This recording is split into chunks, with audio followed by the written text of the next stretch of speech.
Beowulf, by Unknown, translated by Francis Barton Gamer. Prelude. Lo, praise of the prowess of people kings, of spear-armed Danes in days long sped. We have heard, and what honor the Athelings won, oft shilled the shaving from squandered foes. From many a tribe the mead bench tore, awing the earls.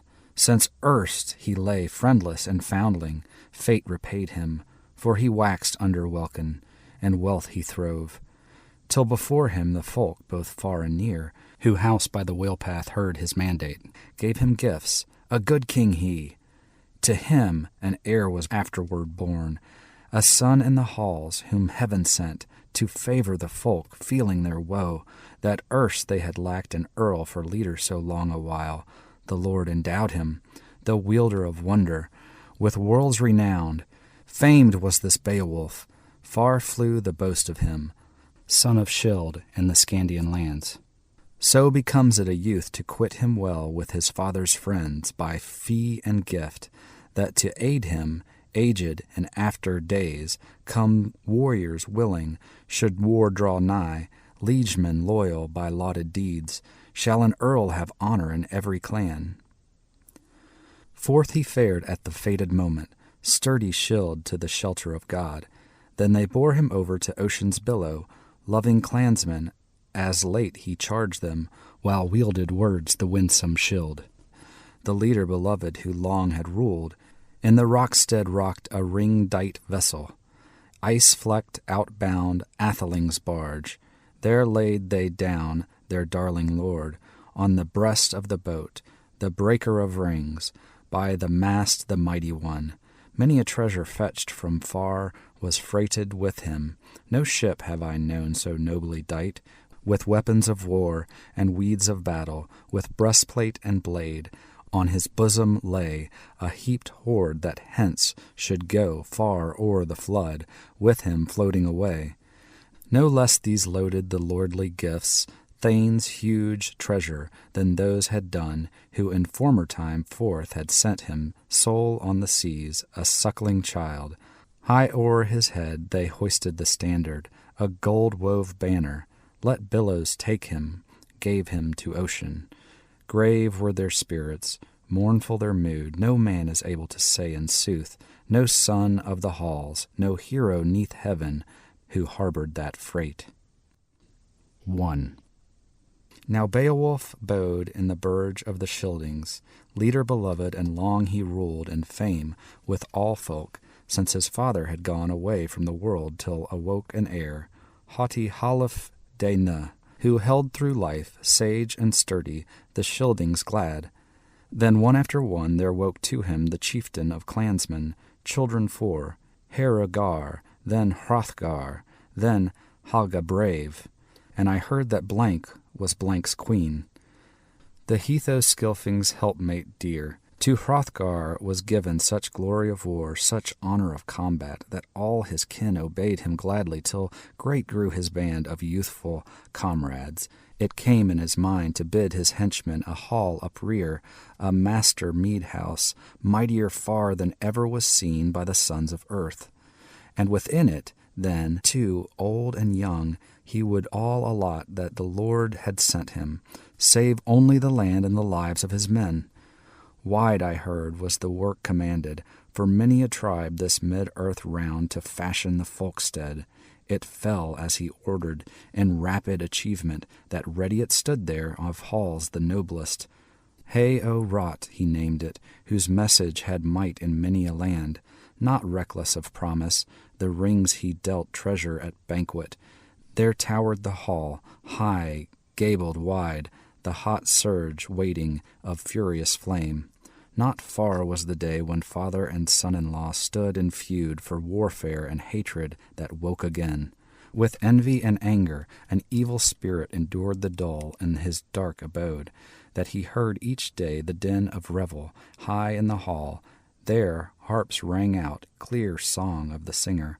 He sang who knew tales of the early time of man, how the Almighty made the earth, fairest fields enfolded by water, set, triumphant, sun and moon, for a light to lighten the land dwellers, and braided bright the breast of earth with limbs and leaves, made life for all of mortal beings that breathe and move.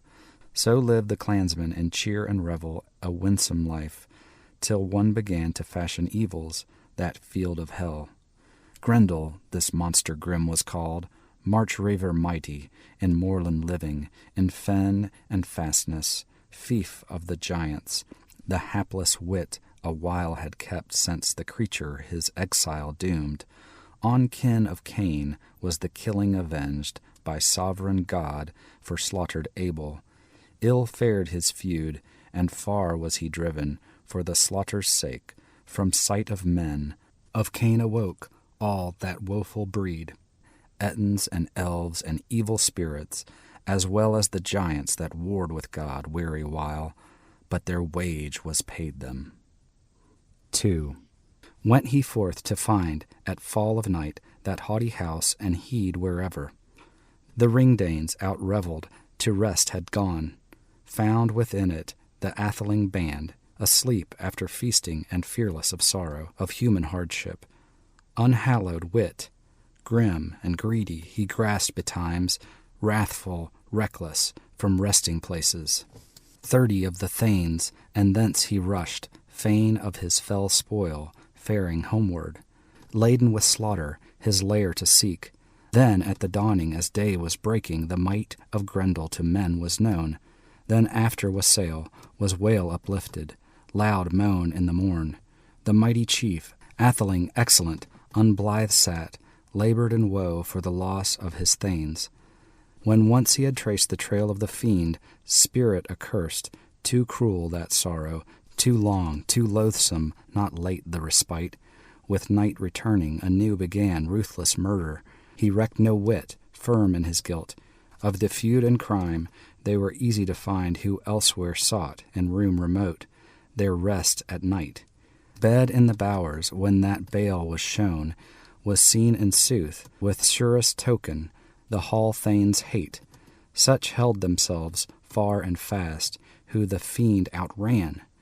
Thus ruled unrighteous, and raged his fill, one against all, until empty stood that lordly building, and long it bode so.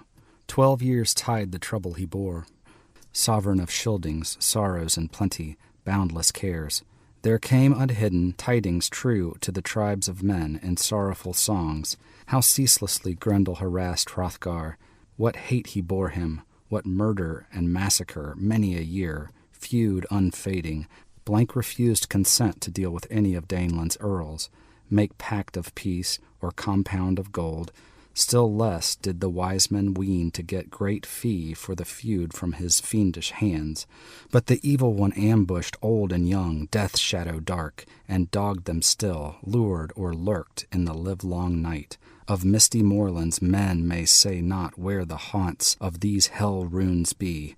Such heaping of horrors the hater of men, lonely roamer, wrought unceasing, harassings heavy, o'er Heyo wrought he lorded, gold bright hall, and gloomy nights, and ne'er could the prince approach his throne. 'Twas judgment of God, or have joy in his hall. Sore was the sorrow to Scyldings' friend, heart-rending misery. Many nobles sat assembled and searched out counsel, how it were best for bold-hearted men against harassing terror to try their hand. Whiles they vowed in their heathen fanes altar offerings, asked with words that the slayer of souls would succour give them for the pain of their people. Their practice this, their heathen hope. 'Twas hell they thought of in mood of their mind. Almighty they knew not, doomsman of deeds and dreadful Lord, nor heaven's helmet heeded they ever, wielder of wonder. Woe for that man who in harm and hatred hales his soul to fiery embraces, nor favor nor change awaits he ever, but well for him that after death day may draw to his Lord and friendship find in the. Thus seething unceasing the son of Halef Dana, with the woe of these days, not wisest men assuaged his sorrow, too sore the anguish, loathly and long that lay on his folk, most baneful and burdens and bales of the night. This heard in his home he Iolach's thane, great among Geats, of Grendel's doings. He was the mightiest man of valor in that same day of this our life, stalwart and stately. A stout wave-walker he bade make ready. Yon battle-king, said he, far o'er the swan-road he fain would seek. The noble monarch who needed men. The prince's journey by prudent folk was little blamed, though they loved him dear. They wedded the hero and hailed good omens.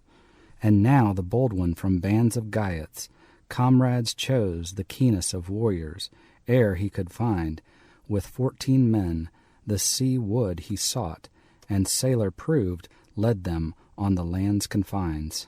Time had now flown. Afloat was the ship boat under bluff. On board they climbed warriors ready. Waves were churning sea with sand. The sailors bore on the breast of the bark their bright array, their mail and weapons. The men pushed off on its willing way the well-braced craft. Then moved o'er the waters by might of the wind, that bark like a bird with breast of foam, till in season due, on the second day, the curved prow such course had run that sailors now could see the land, sea cliffs shining, steep high hills, headlands broad. Their haven was found, their journey ended. Up then quickly the Weders clansmen climbed ashore, anchored their seawood with armor clashing and gear of battle. God they thanked, on passing in peace o'er the paths of the sea. Now saw from the cliff a shielding clansman, a warden that watched the water's side, how they bore o'er the gangway glittering shields, war gear and readiness. Wonder seized him to know what manner of men they were. Straight to the strand his steed he rode. Hrothgar's henchman, with hand of might, he shook his spear and spake in parley.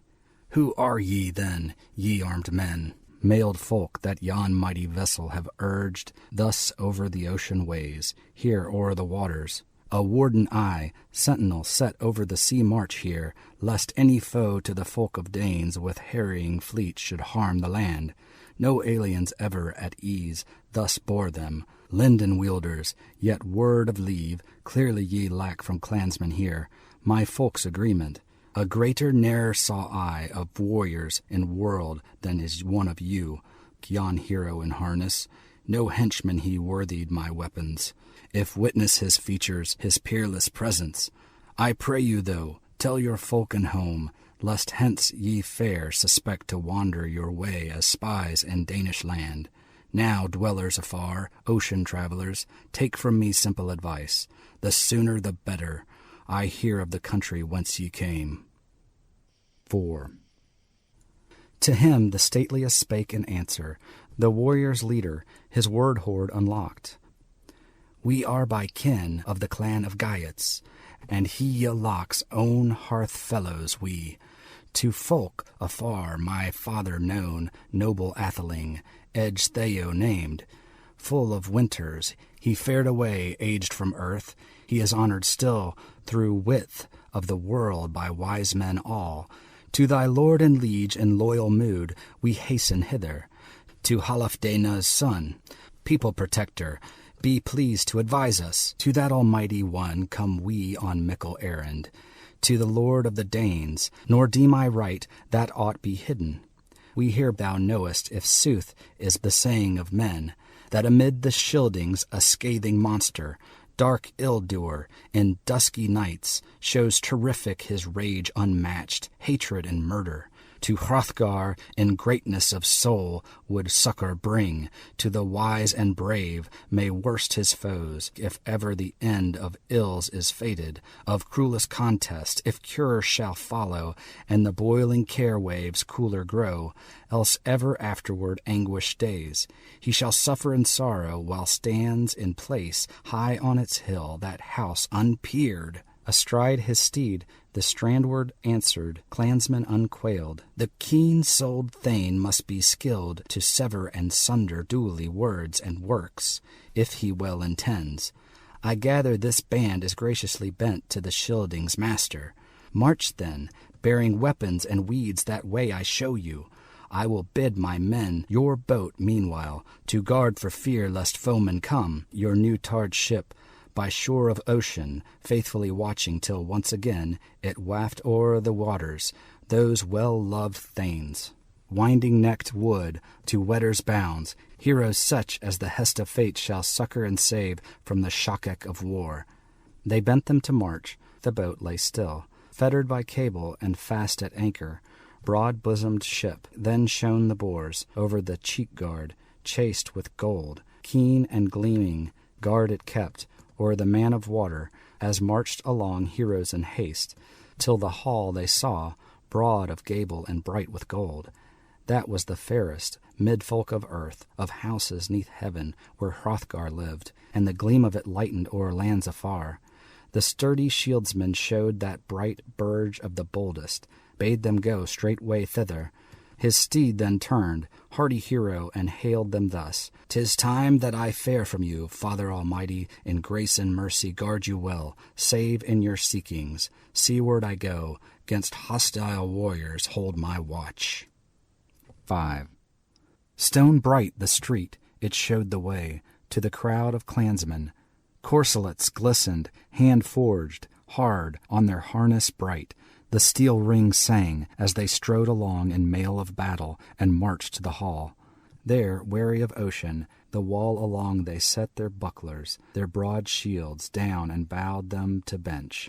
The breastplates clanged, war gear of men, their weapons stacked, spears of the seafarers stood together, gray-tipped ash, that iron band was worthily weaponed.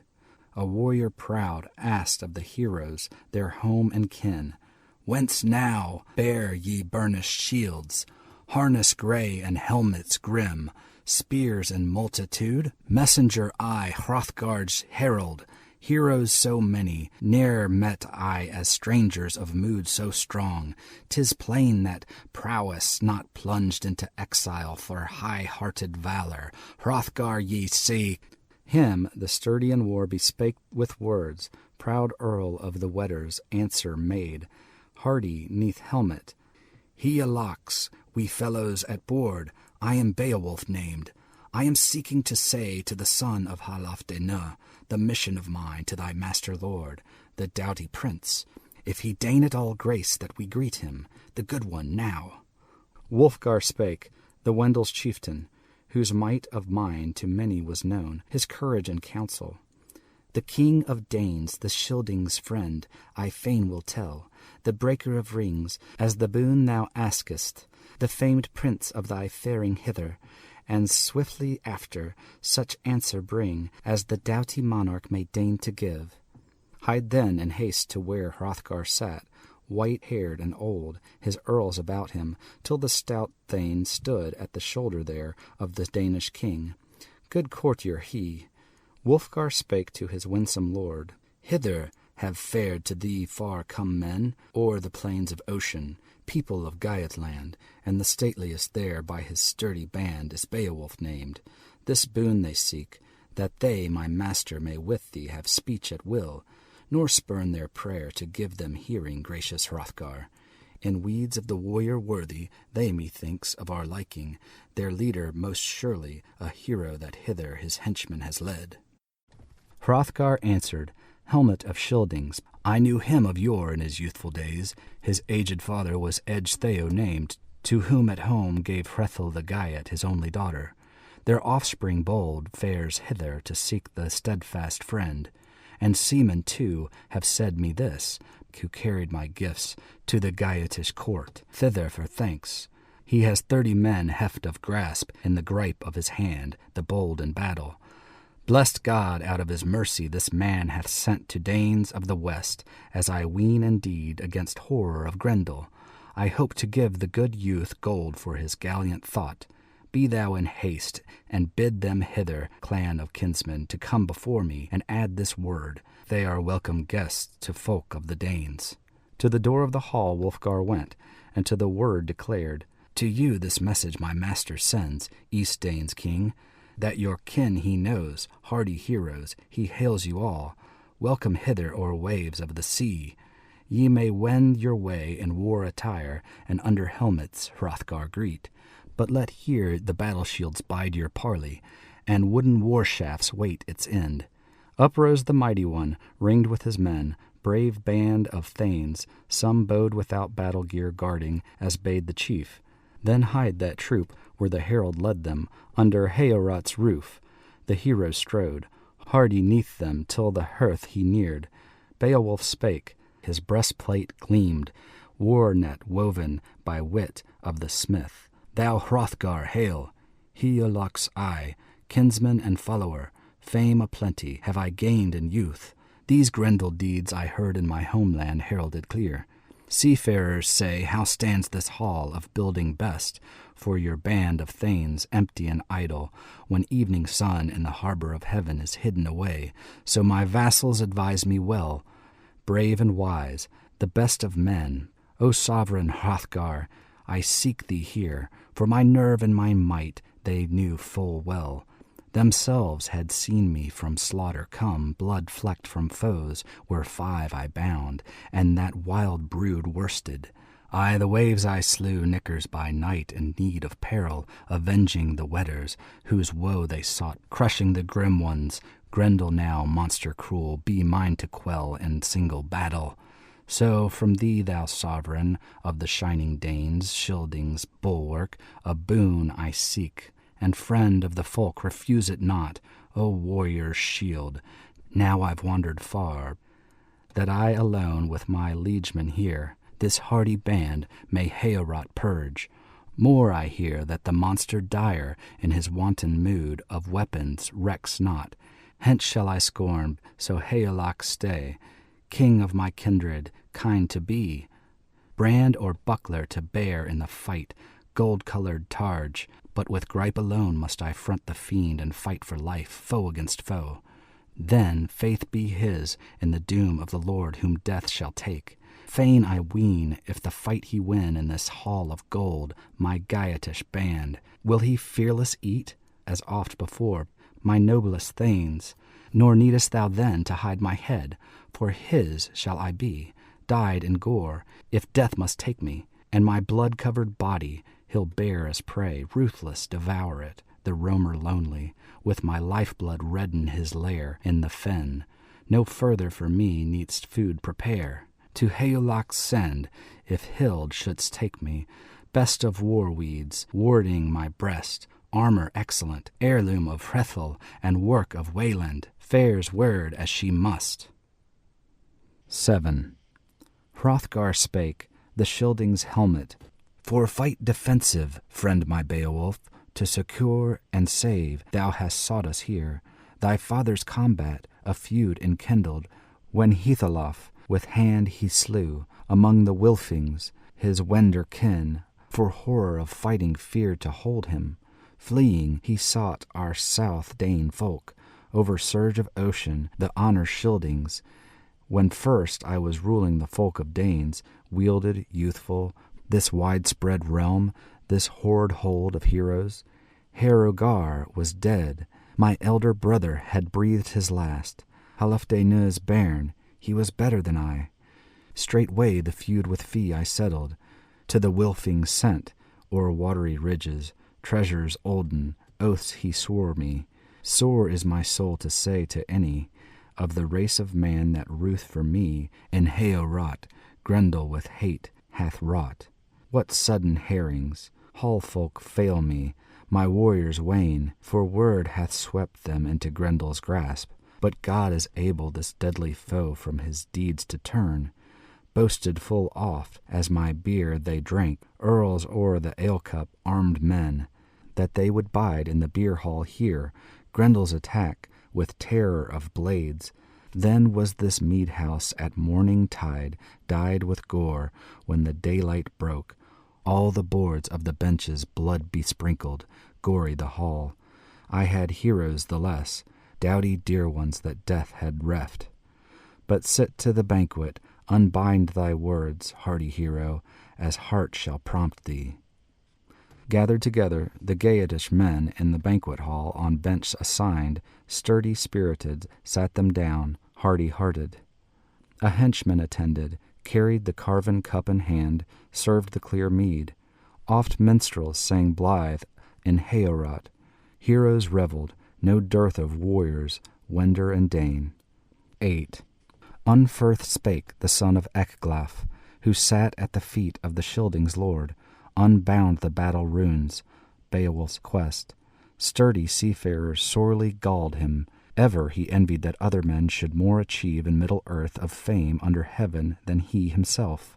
Art thou that Beowulf, Breca's rival, who emulous swam on the open sea, when for pride the pair of you proved the floods, and wantonly dared in waters deep to risk your lives? No living man, or leaf or loath, from your labor dire could you dissuade from swimming the main. Ocean tides with your arms ye covered, with strenuous hands the sea streets measured, swam o'er the waters, winter's storm, rolled the rough waves in the realm of sea.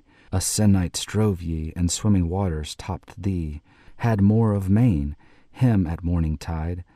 Billows bore to the battling Ramos, whence he hied to his home so dear, beloved of his liegemen, to land of Brondings, fastness fair, when his folk he ruled, town and treasure, and triumph o'er thee.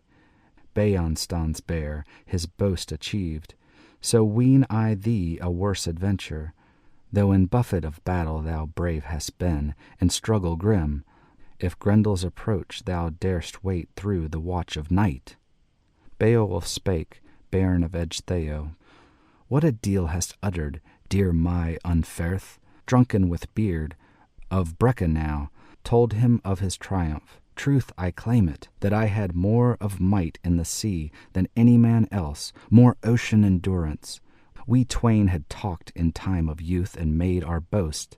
We were mere boys, striplings still, to stake our lives far at sea, and so we performed it.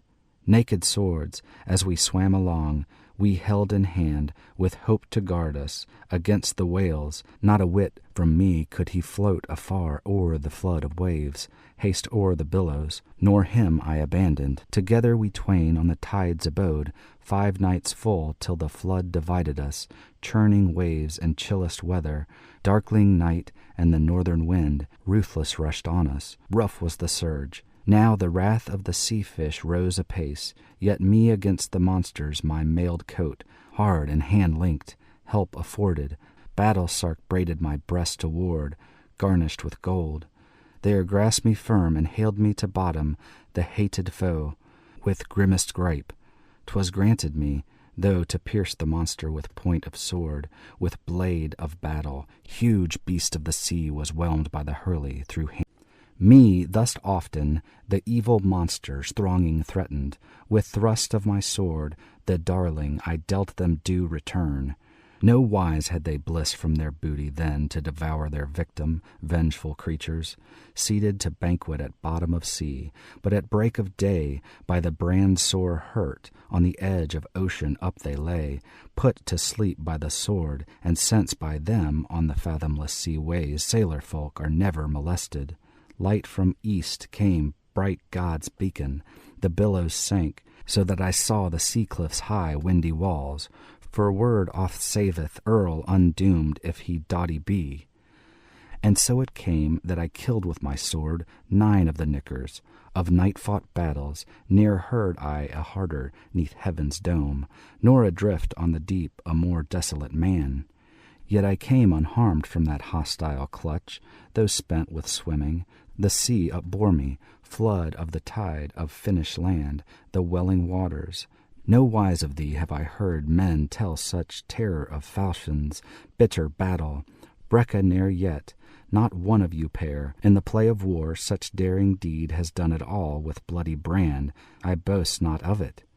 Though thou wast the bane of thy brethren dear, thy closest kin, whence curse of hell awaits thee, well as thy wit may serve. For I say in sooth, thou son of Ecglaf, never had Grendel these grim deeds wrought, monster dire, on thy master dear, and Heorot such havoc, if heart of thine were as battle bold as thy boast is loud. But he has found no feud will happen, from sword clash dread of your Danish clan. He vaunts him safe from the victor Scyldings. He forces pledges, favors none of the land of Danes, but lustily murders, fights and feasts. Nor feud he dreads from Spear-Dane men, But speedily now shall I prove him prowess, and pride of the Geats shall bid him battle. Blithe to mead, go he that listeneth when light of dawn this morrow morning o'er men of Ether-robed sun from the south shall beam. Joyous then was the jewel-giver, hoar-haired, war-brave, help awaited, the bright Dane's prince from Beowulf hearing. Folk's good shepherd, such firm resolve. Then was laughter of liegemen, loud resounding with winsome words. Came Walsh Theo forth, queen of Hrothgar, heedful of courtesy, gold-decked, greeting the guests in hall. And the high-born lady handed the cup, first to the East-Danes, heir and warden, bade him be blithe at the beer carouse the land's beloved one.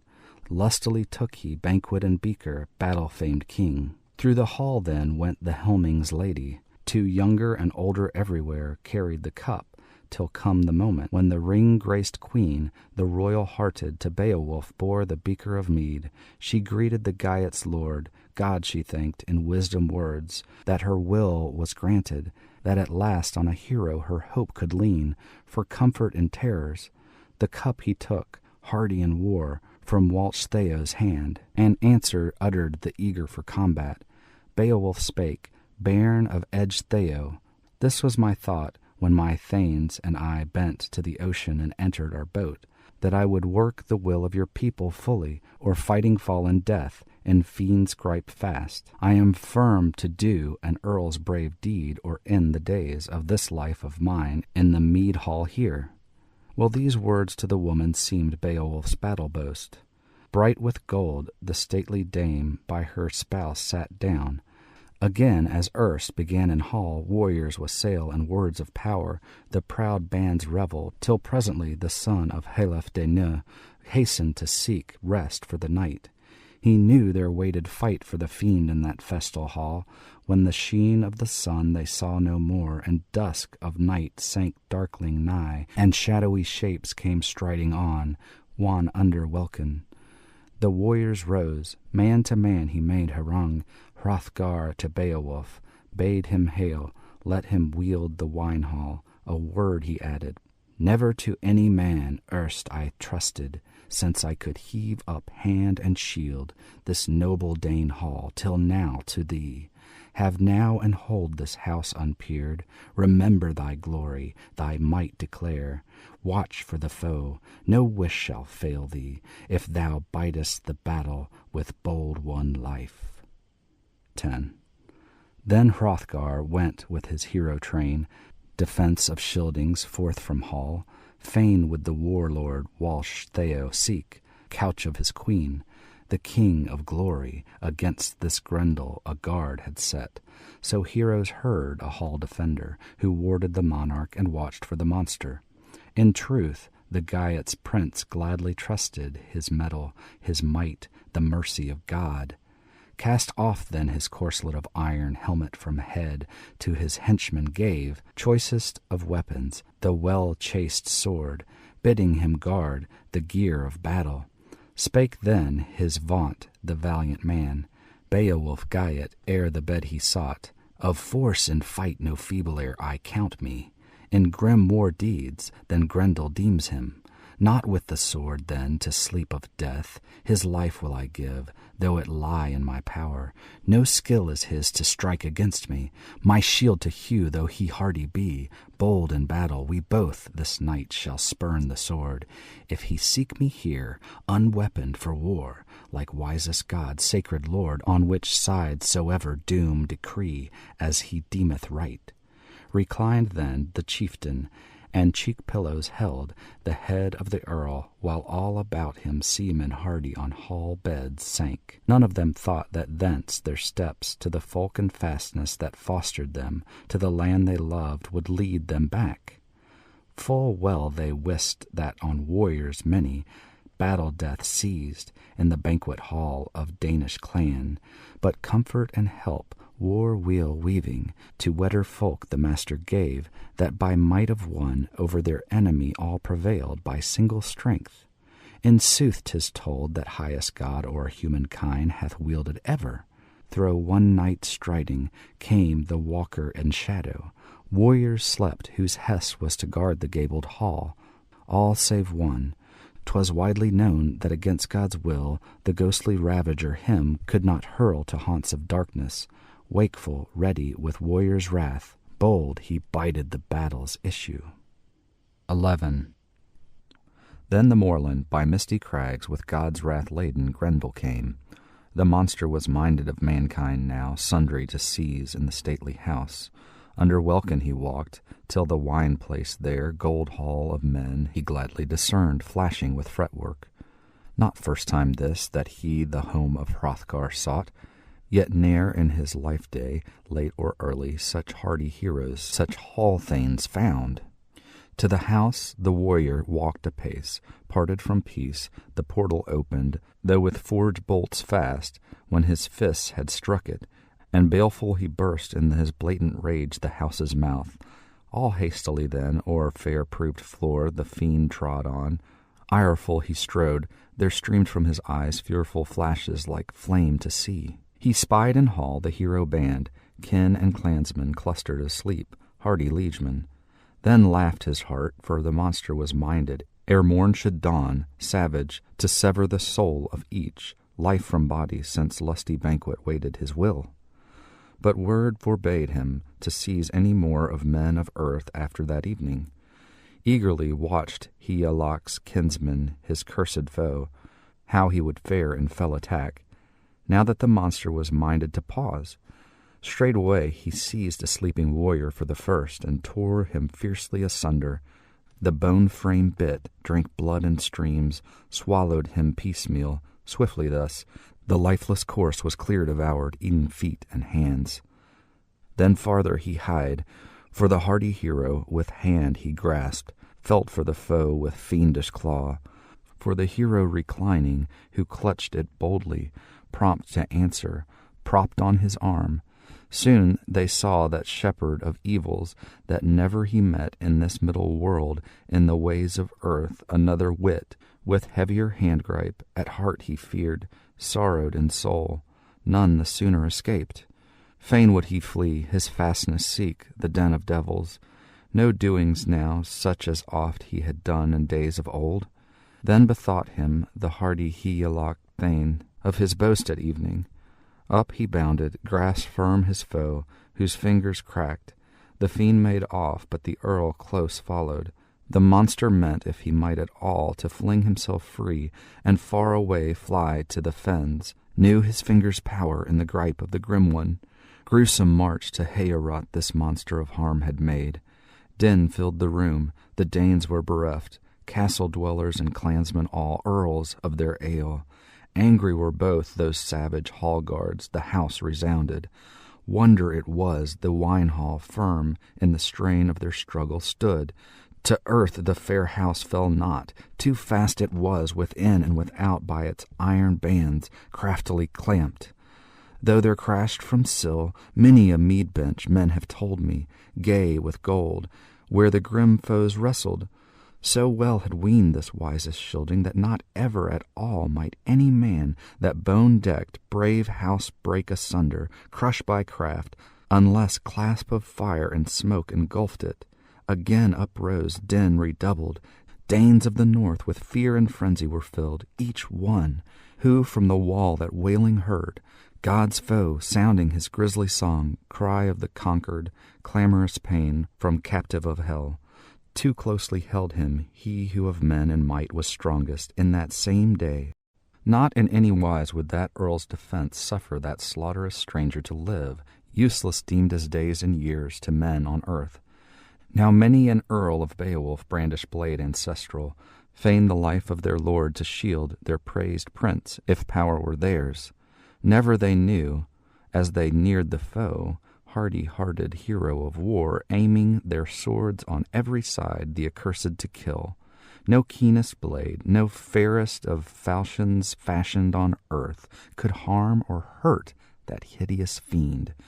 He was safe by his spills from sword of battle, from edge of iron, yet his end and parting on that same day of this our life woeful should be, and his wandering soul far off flit to the fiend's domain. Soon he found, who in former days harmful in heart and hated of God, on many a man such murder wrought, that the frame of his body failed him now. For him the keen-souled kinsman of Higelac held in hand, hateful alive was each to other.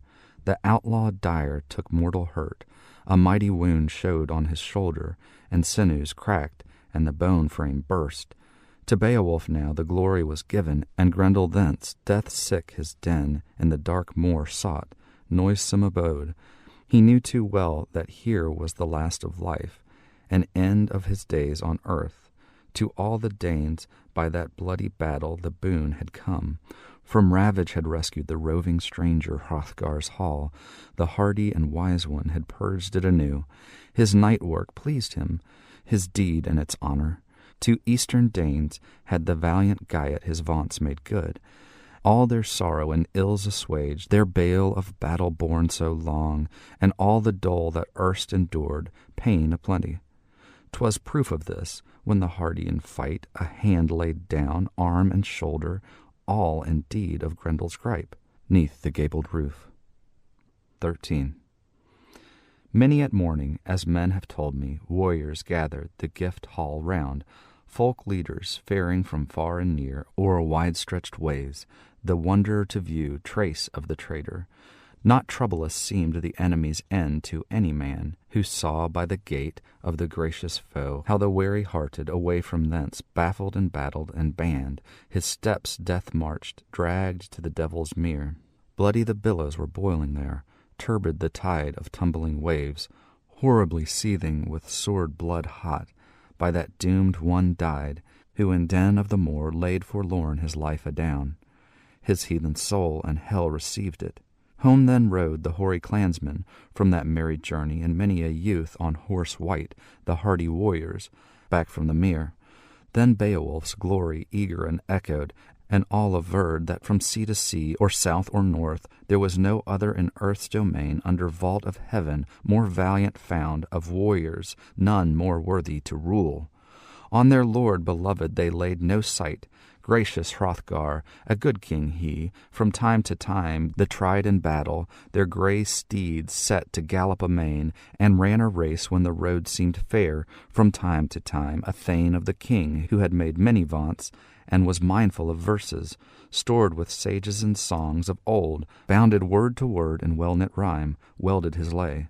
This warrior soon of Beowulf's quest right cleverly sang, and artfully added an excellent tale, in well-ranged words, of warlike deeds he had heard in saga of Sigmund. Strange the story, he said it all, the Wælsing's wanderings wide, his struggles, which never were told to tribes of men, the feuds and the frauds, save to Fitela only. When of these doings he deigned to speak, uncle to nephew, as ever the twain stood side by side in stress of war, and multitude of the monster kind they had felled with their swords. Of Sigmund grew, when he passed from life, no little praise. For the doughty in combat a dragon killed, that herded the horde under hoary rock, the atheling dared the deed alone. Fearful quest, nor was Fitela there. Yet so it befell, his falchion pierced that wondrous worm, on the wall it struck best blade. The dragon died in its blood. Thus had the dread one by daring achieved over the ring horde to rule at will, himself to pleasure. A sea-boat he loaded and bore on its bosom the beaming gold, son of Wales. The worm was consumed. He had of all heroes the highest renown among races of men, this refuge of warriors, for deeds of daring that decked his name, since the hand and heart of Heamode grew slack in battle. He swiftly banished to mingle with monsters and mercy of foes, to death was betrayed, for torrents of sorrow had lamed him too long. A load of care to earls and athelings all he proved, oft indeed in earlier days, for the warriors wayfaring wise men mourned, who had hoped of him help from harm and bale, and had thought their sovereign son would thrive, follow his father, his folk protect, the hoard and the stronghold, heroes' land, home of Scyldings. But there, Thane said, the kinsman of Higelac kinder seemed to all, the other was urged to crime. Afresh to the race, the fallow roads by swift steeds measured. The morning sun was climbing higher. Clansmen hastened to the high-built hall, those hardy-minded, the wonder to witness. Warden of treasure crowned with glory, the king himself with stately band from the bride bower strode, and with him the queen and her crowd of maidens measured the path to the mead house fair. 14. Hrothgar spake. To the hall he went, stood by steps, the steep roof saw, garnished with gold, and Grendel's hand. For the sight I see to the sovereign ruler, be speedy thanks. A throng of sorrows I have borne from Grendel, but God still works wonder on wonder. The warden of glory, it was but now that I never more, for woes that weighed on me waited help. Long as I lived when laved in blood, stood sword gore stained this stateliest house. Widespread woe for wise men all, who had no hope to hinder ever foes infernal and fiendish sprites from havoc and hall. This hero now, by the wielder's might, a work has done that not all of us erst could e'er do by wile and wisdom. Lo, well can she say, whoso of woman this warrior bore among sons of men, if still she liveth, that God of the ages was good to her in the birth of her bairn. Now Beowulf, thee, of heroes best, I shall heartily love as my own, my son. Preserveth thou ever this kinship new, thou shalt never lack wealth of the world that I wield as mine. Full oft for less have I largest showered my precious hoard on a punier man, less stout in struggle. Thyself hast now fulfilled such deeds that thy fame shall endure through all the ages. As ever did, well may the wielder reward thee still. Beowulf spake, Bairn of Ecgtheow. This work of war most willingly we have fought, this fight and fearlessly dared force of the foe. Fain too were I. Hadst thou but seen himself, what time the fiend in his trappings trotted to fall. Swiftly I thought, in strongest gripe, on the bed of death to bind him down, that he in the tent of this hand of mine should breathe his last. But he broke away. Him I might not, the Maker willed, hinder from flight, and firm enough hold the life-destroyer. Too sturdy was he, the ruthless in running. For rescue, however, he left behind him his hand in pledge, arm and shoulder. Nor aught of help could the cursed one thus procure at all. None the longer liveth he, loathsome fiend, sunk in his sins, but sorrows hold him tightly grasped in gripe of anguish, in baleful bonds where bide he must, evil outlaw, such awful doom as the mighty Maker shall mete him out. More silent seemed the son of Ecglaf in boastful speech of his battle deeds, since Atheling's awe through the earl's great prowess beheld that hand on the high roof gazing, foeman's finger, the forepart of each of the sturdy nails to steel was likest, heathen's hand spear, hostile warrior's claw uncanny. 'Twas clear, they said, that to him no blade of the brave could touch, how keen soever, or cut away that battle hand bloody from. There was hurry and hest in Heorot now, for hands to bedeck it, and dense was the throng of men and women, the wine hall to cleanse, the guest room to garnish. Gold ray shone the hangings, there were wove on the wall, and wonders many to delight each mortal that looks upon them, though braced within by iron clads. That building bright was broken sorely, rent were its hinges, the roof alone held safe and sound, when seared with crime the fiendish foe his flight essayed, of life despairing. No light thing that, the flight for safety, essay it who will. Forced of fate, he shall find his way to the refuge ready for race of man, for soul possessors and sons of earth, and there his body on bed of death shall rest after revel. Arrived was the hour when to hall proceed Halfdane's son, the king himself would sit to banquet. Ne'er heard I of host and haughtier throng more graciously gathered round, giver of rings. Bowed then to bench those bearers of glory, fain of the feasting, featly received many a mead cup, the mighty in spirit, kinsmen who sat in the sumptuous hall, Hrothgar and Hrothulf. Heorot now was filled with friends, the folk of Scyldings, ne'er yet had tried the traitor's deed. To Beowulf gave the Bairn of Halfdane a gold-wove banner, guerdon of triumph, broidered battle flag, breastplate and helmet, and a splendid sword was seen of many borne to the brave one. Beowulf took cup and hall, for such costly gifts he suffered no shame in that soldier throng. For I heard of few heroes in hardier mood, with 4 such gifts so fashioned with gold, on the ale bench honouring others thus. O'er the roof of the helmet high, a ridge wound with wires, kept ward o'er the head, lest the relict of flies should fierce invade, sharp in the strife, when that shielded hero should go to grapple against his foes. Then the earl's defence on the floor bade lead coursers 8, with carven headgear adown the hall. 1 horse was decked with a saddle all shining and set in jewels. 'Twas the battle seat of the best kings, when to play of swords the son of Halfdan was fain to fare. Never failed his valour in the crush of combat, when corpses fell. To Beowulf over them both then gave the refuge of Ingwines' right and power. O'er water steeds and weapons wished him joy of them. Manfully thus the mighty prince hoard guard for heroes, that hard fight repaid with steeds and treasures, contemned by none who is willing to say the sooth aright. 16. And the Lord of Earls to each that came with Beowulf over the briny ways, an heirloom there at the ale bench gave, precious gift, and the price bade pay in gold for him whom Grendel erst murdered. Blank and fain of them more had killed. Had not wisest God with word averted, and the man's brave mood? The Maker then ruled humankind, as here and now. Therefore is insight always best, and forethought of mind. How much awaits him of leaf and of loaf, who long time here, through days of warfare, this world endures? Then song and music mingled sounds in the presence of Halfdan's head of armies, and harping was heard with the hero lay, as Hrothgar's singer the hall-joy woke along the mead seats, making his son of that sudden raid on the sons of Finn.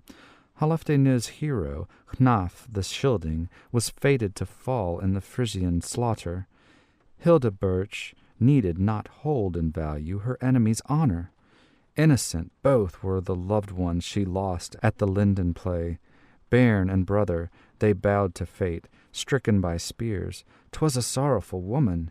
None doubted why the daughter of Hoke bewailed her doom when dawning came. And under the sky she saw them dying, kinsmen murdered, where most she had kenned of the sweets of the world. By war were swept too Finn's own liegemen, and few were left in the parley place. He could ply no longer weapon, nor war could he wage on Hengist, and rescue his remnant by right of arms from the prince's thane. A pact he offered, another dwelling the Danes should have, hall and high seat, and half the power should fall to them in Frisian land. And at the fee-gifts Folkwold's son, day by day the Danes should honour, the folk of Hengest favour with rings, even as truly with treasure and jewels, with fretted gold, as his Frisian kin he meant to honour an ale-hall there. Pact of peace they plighted further, on both sides firmly. Finn to Hengist with oath upon honour openly promised that woeful remnant, with wise men's aid, nobly to govern, so none of the guests by word or work should warp the treaty, or with malice of mind bemoan themselves as forced to follow their free-giver's slayer. Lordless men as their lot ordained. Should Frisian, moreover, with foeman's taunt that murderous hatred to mind recall, then edge of the sword must seal his doom. Oaths were given, and ancient gold heaped from hoard. Then hardy Scylding, battle-thane best, on his balefire lay. All on the pyre were plain to see, the gory sark, the gilded swine crest, boar of hard iron, and atheling many, slain by the sword. At the slaughter they fell. It was Hildebert's hest at Hnaf's own pyre, the bairn of her body on brands to lay, his bones to burn on the baleful place at his uncle's side. In sorrowful dirges bewept them the woman, great wailing ascended. Then, wound up to welkin, the wildest of death fires roared o'er the hillock. Heeds all were melted, gashes burst, and blood gushed out from bites of the body. Baleful devoured, greediest spirit, Those spared not by war out of either folk, their flower was gone. 17. Then hastened those heroes their home to see, friendless to find the Frisian land, houses and high burge. Hengist still through the death-dyed winter dwelt with Finn, holding pact, yet of home he minded, though powerless his ring-decked prow to drive over the waters. Now waves rolled fierce, lashed by the winds, or winter locked them in icy fetters. Then fared another year to men's dwellings, as yet they do, the sun-bright skies that their season ever dully await. Far off winter was driven, fair lay earth's breast, and fain was the rover, the guest, to depart, though more gladly he pondered on wrecking his vengeance than roaming the deep, and how to hasten the hot encounter where sons of the Frisian were sure to be. So he escaped not the common doom, when Hun, with laughing, the light of battle, best of blades, his bosom pierced. Its edge was famed with the Frisian earls. On fierce heart Finn there fell likewise, on himself at home the horrid sword death, for Guthlaf and Aslaf of grim attack had sorrowing told, from seaways landed, mourning their foes. Finn's wavering spirit bode not in breast, the burge was reddened with blood of foemen, and Finn was slain, king amid clansmen. The queen was taken. To the ship the shielding warriors bore all the chattels the chieftain owned, whatever they found in Finn's domain of gems and jewels. The gentle wife o'er paths of the deep to the Danes they bore, led to her land. The lay was finished, the gleeman's song. Then glad rose the revel, bench joy brightened, bearers draw from their wonder vats wine. Comes Walch Theo forth, under gold crown goes where the good pair sit, uncle and nephew, true each to the other one, kindred in amity. Unferth the spokesman at the Scyldings' lord feet sat.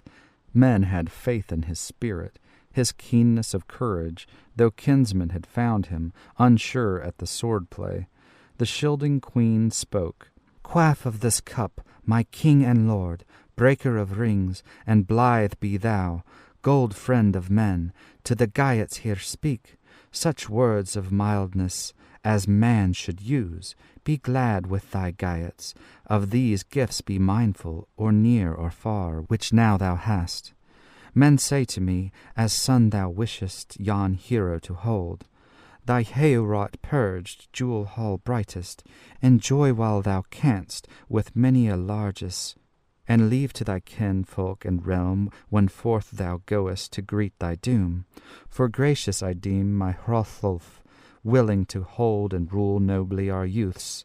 If thou yield up first, prince of Scyldings, thy part in the world, I ween with good he will well requite offspring of ours, when all he minds that for him we did in his helpless days of gift and grace to gain him honour." Then she turned to the seat where her sons were placed. Hrethik and Hrothmund, with heroes' bairns, young men together. The Geat too sat there, Beowulf brave. A cup she gave him with kindred greeting and winsome words. Of wounden gold she offered to honour him, arm jewels twain, corslet and rings, and of collars the noblest that ever I knew the earth around. Ne'er heard I so mighty neath heaven's dome a hoard gem of heroes, since Hama bore his bright-built burge, the bristling's necklace, jewel and gem casket. Jealousy fled he, Eomenric's hate, chose help eternal. Hygelac Geat, grandson of Swerting, on the last of his raids, this ring bore with him, under his banner the booty defending, the war-spoil warding, but word o'erwhelmed him what time in his daring dangers he sought feud with Frisians. Fairest of gems he bore with him over the beaker of waves, sovereign strong, under shield he died. Fell the corpse of the king into keeping of Franks, gear of the breast and that gorgeous ring. Weaker warriors won the spoil, after gripe of battle, from Geatland's lord, and held the death-field. Din rose in hall. Walch Theo spake amid warriors, and said, This jewel enjoy in thou jocund youth. Beowulf loved these battle weeds, where, a royal treasure, and richly thrive. Preserve thy strength in these striplings here. Counsel and kindress, requital be mine. Hast done thou deeds that for days to come thou art famed among folk, both far and near, so wide as washeth the wave of ocean his windy walls? Through the walls of life prosper, O Prince. I pray for thee rich possessions. To son of mine be helpful indeed, and uphold his joys. Here every earl to the other is true, mild of mood, to the master loyal. Thanes are friendly, the throng obedient, liegemen are revelling, list and obey. Went then to her place, that was proudest of feasts, flowed wine for the warriors, word they knew not, destiny dire, and the doom to be seen by many an earl, when eve should come, and Hrothgar homeward hasten away, royal to rest. The room was guarded by an army of earls, and erst was done. They bared the bench boards, abroad they spread beds and bolsters. One beer carouser, in danger of doom, lay down in the hall. At their heads they set shields of war, bucklers bright. On the bench were there over each atheling, easy to see, the high battle helmet, the haughty spear, the corselet of rings. 'Twas their custom so ever to be for battle prepared, at home, or harrying, which it were, even as oft as evil threatened their sovereign king. They were clansmen good. 19. Then sank they to sleep, with sorrow one bought his rest of the evening, as oft time had happened, when Grendel guarded that golden hall, evil wrought till his end drew nigh, slaughter for sins. 'Twas seen and told how an avenger survived the fiend, and was learned afar. The livelong time after that grim fight, Grendel's mother, monster of women, mourned her woe. She was doomed to dwell in the dreary waters, cold sea courses, since Cain cut down with edge of the sword his only brother, his father's offspring. Outlawed he fled, marked with murder from men's delights, warded the wilds. There awoke from him such fate-sent ghost as Grendel, who war-wolf horrid at Heorot found, a warrior watching and waiting the fray, with whom the grisly one grappled amain. But the man remembered his mighty power, the glorious gift that God had sent him, in his Maker's mercy put his trust for comfort and help. So he conquered the foe, felled the fiend, who fled abject, reft of joy, to the realms of death, mankind's foe. And his mother now, gloomy and grim, would go that quest of sorrow, the death of her son to avenge. To Heorot came she, where helmeted Danes slept in the hall. Too soon came back old ills of the earls, when in she burst, the mother of Grendel, less grim though that terror, e'en as terror of woman in war is less might of maid, than of men in arms, when hammer forged the falchion hard, sword gore-stained, through swine of the helm, crested with keen blade, carves amain. Then was in hall the hard edge drawn, the swords on the settles, and shields a many held firm in hand, nor helmet minded, nor harness of mail, whom that horror seized. Haste was hers, she would hie afar, and save her life when the liegemen saw her. Yet a single atheling up she seized, fast and firm, and she fled to the moor. He was for Hrothgar, of heroes the dearest, of trusty vassals betwixt the seas, whom she killed on his couch, a clansman famous, in battle brave. Nor was Beowulf there, another house had been held apart, after giving of gold for the Geat renowned. Uproar filled Heorot, the hand all had viewed, blood-flecked, she bore with her. Bale was returned, dole in the dwellings. 'Twas dire exchange when Dane and Geat were doomed to give the lives of loved ones. Long-tried king, the hoary hero, at heart was sad when he knew his noble no more lived, and dead indeed was his dearest thane. To his bower was Beowulf brought in haste, dauntless victor. As daylight broke along his earls, the atheling lord with his clansmen came where the king abode, waiting to see if the wielder of all would turn this tale of trouble and woe. Strode o'er flood the famed in strife, with his hand companions the hall resounded, wishing to greet the wise old king, Ingwines' lord. He asked if the night had passed in peace to the prince's mind. 20. Hrothgar spake, helmet of Scyldings. Ask not of pleasure, pain is renewed to Danish folk. Dead is Asherah of Jormunlef, the elder brother, my sage adviser and stay in council, shoulder comrade in stress of fight when warriors clashed and we warded our heads. Hewed the helm bores, hero famed, should be every earl as Asherah was. But there in Heorot a hand hath slain him, of wandering death sprite. I wot not whither, proud of the prey, her path she took, fain of her fill. The feud she avenged that yesternight unyieldingly. Grendel in grimmest grasp thou killedst, seeing how long these liegemen mine he ruined and ravaged. Reft of life in arms he fell. Now another comes keen and cruel, her kin to avenge, faring far in feud of blood, so that many a thane shall think, who e'er sorrows in soul for that sharer of rings, is the hardest of heart bales. The hand lies low that once was willing each wish to please. Land dwellers here and liegemen mine, who house by those parts, I have heard relate that such a pair they have sometimes seen, march stalkers mighty, the moorland haunting, wandering spirits. One of them seems, so far as my folk could fairly judge, a womankind, and one, accursed in man's guise, trot the misery track of exile, though huger than human bulk.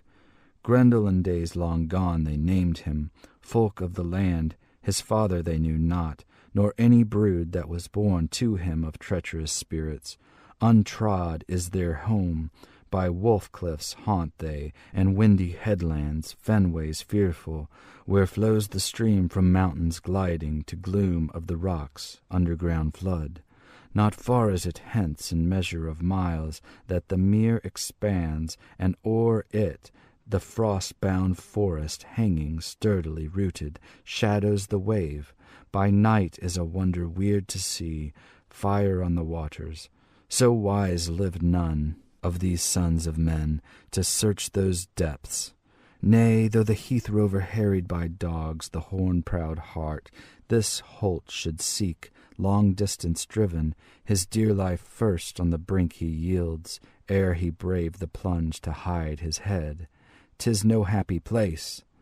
Thence the welter of waters washes up, wan to welcome when winds bestir evil storms, and air grows dusk, and the heavens weep. Now is help once more with thee alone. The land thou knowest not, place of fear, where thou findest out that sin-flecked being. Seek if thou dare. I will reward thee for waging this fight, with ancient treasure, and erst I did, with winding gold, if thou... Beowulf spake, bairn of Ecgtheow. Sorrow not, sage. It beseems us better friends to avenge than fruitlessly mourn them. Each of us all must his end abide in the ways of the world. So when who may glory ere death, when his days are told, that is the warrior's worthiest doom. Rise, O realm warder, ride we anon, and mark the trail of the mother of Grendel. No harbor shall hide her, heed my promise, enfold of field or forestead mountain, or floor of the flood, let her flee where she will. Be thou this day endure in patience, as I ween thou wilt thy woes each one. Leaped up the greybeard, God he thanked, mighty Lord, for the man's brave words. For Hrothgar soon a horse was saddled, wave-maned steed, the sovereign wise stately rode on, his shield-armed men followed in force. The footprints led along the woodland, widely seen, a path o'er the plain, where she passed and trod the murky moor. Of men-at-arms she bore the bravest and best one dead, him who with Hrothgar the homestead ruled. On then went the atheling born, o'er stone cliffs steep and straight defiles, narrow passes and unknown ways, headlands sheer and the haunts of the nickers. Foremost he fared, a few at his side, of the wiser men, the ways to scan, till he found in a flash the forested hill, hanging over the hoary rock, a woeful wood. The waves below were dyed in blood. The Danish men had sorrow of soul, and for Scyldings all, for many a hero 'twas hard to bear. Ill for earls, when Ashura's head they found by the flood on the foreland there. Waves were welling, the warriors saw, hot with blood, but the horn sang oft battle-song bold. The band sat down and watched on the water worm-like things, sea-dragons strange that sounded the deep, and nickers that lay on the ledge of the ness, such as oft assay at hour of morn on the road of sails their ruthless quest. And sea-snakes and monsters, these started away, swollen and savage, that song to hear, that war-horn's blast. The warden of Geats with bolt from bow, then balked of life, of wave-work, one monster amid its heart, went the keen war shaft, and water it seemed, less doughty in swimming, whom death had seized. Swift on the billows, with boar spears well hooked and barbed, it was hard beset, done to death and dragged on the headland, wave roamer wondrous. Warriors viewed the grisly guest, then girt him Beowulf and martial mail, nor mourned for his life. His breastplate broad and bright of hues, woven by hand should the waters try. Well could it ward the warrior's body, that battle should break on his breast in vain, nor harm his heart by hand of a foe. And the helmet white that his head protected was destined to dare the deeps of the flood. Through wave whirlwind 'twas wound with chains decked with gold, as in days of yore the weaponsmith worked it wondrously. With swine form set it, that swords no wise, brandished in battle, could bite that helm. Nor was that the meanest of mighty helps, which Hrothgar's orator offered at need. Hrunting they named the hilted sword, of old-time heirlooms easily first. Iron was its edge, and etched with poison, with battle blood hardened, nor blenched it at fight, and hero's hand who held it ever, on paths of peril prepared to go to folkstead of foes. Not first time this, it was destined to do a daring task, for he bore not in mind the bairn of Ecglaf, sturdy and strong, that speech he had made, drunk with wine. Now this weapon he lent to a stouter swordsman. Himself, though, durst not under welter of waters wager his life as loyal liegeman. So lost he his glory, honor of earls, with the other not so, who girded him now for the grim encounter. 22. Beowulf spake, bairn of Ecgtheow, have mine, thou offspring of Healufna, gold friend of mine. Now I go on this quest, sovereign wise, what once was said. If in thy cause it came that I should lose my life, thou wouldst loyal bide to me, though fallen in father's place. Be guardian thou to this group of my thanes, my warrior friends, if war should seize me, and the goodly gifts thou gavest me, Hrothgar beloved, to Higelac send. Gaelot's king may ken by the gold, Hrethel's son see, when he stares at the treasure, that I got me a friend for goodness famed, and joyed while I could in my jewel bestower. And let Unferth wield the wondrous sword, Earl far honored, this heirloom precious. Hard of edge, with Hruthing I seek doom of glory, or death shall take me. After these words, the wetter Geat lord boldly hastened, bidding never answer at all. The ocean floods closed o'er the hero. Long while of the day fled ere he felt the floor of the sea. Soon found the fiend, who the flood domain, sword-hungry, held these 100 winters, greedy and grim, that some guest from above, some man was raiding her monster realm. She grasped out for him with grisly claws, and the warrior seized, yet scathed she not his body hale. The breastplate hindered, as she strove to shatter the sark of war, the linked harness with loathsome hand. Then bore this brine wolf, when bottom she touched, the Lord of Rings to the lair she haunted, while vainly he strove, though his valor held, weapon to wield against wondrous monsters that sore beset him. Sea beasts many tried with fierce tusks to tear his mail and swarm on the stranger, but soon he marched. He was now in some hall, he knew not which, where water never could work him harm, nor through the roof could reach him ever fangs of the flood. Firelight he saw, beams of a blaze that brightly shone. Then the warrior was ware of that wolf of the deep, mere wife monstrous. For mighty stroke he swung his blade, and the blow withheld not. Then sang on her head that seemly blade its war song wild. But the warrior found the light of battle, was loath to bite to harm the heart. Its hard edge failed the noble at need, yet had known of old strife hand to hand, and had helmets cloven doomed men's fighting gear. First time this for the gleaming blade that its glory fell. Firm still stood, nor failed in valor, heedful of high deeds. Heoloc's kinsman flung away fretted sword, featly jeweled. The angry earl on earth it lay, steel-edged and stiff. His strength he trusted, hand-gripe of might. So man shall do whenever in war he weens to earn him lasting fame, nor fears for his life. Seized then by shoulder, shrank not from combat, the Gaetus war-prince, Grendel's mother. Flung then the fierce one, filled with wrath, his deadly foe, that she fell to ground. Swift on her part she paid him back, with grisly grasp and grappled with him. Spent with struggle, stumbled the warrior, fiercest of fighting men, fell down. On the hall guest she hurled herself, hent her short sword, broad and brown-edged, the bairn to avenge, the sole-born son. On his shoulder lay braided breast-mail, barring death, withstanding entrance of edge or blade. Life would have ended for Ecgtheow's son under wide earth, for Earl of Gaetus, had his armor of war not aided him. Battle net hard, and holy God wielded the victor, wisest maker. The Lord of heaven allowed his cause, and easily rose the earl erect. 23. Mid the battle gear saw he a blade triumphant, old sword of Ettin's, with edge of proof, warrior's heirloom, weapon unmatched, save only 'twas more than other men to bandy of battle could bear at all, as the giants had wrought it, ready and keen.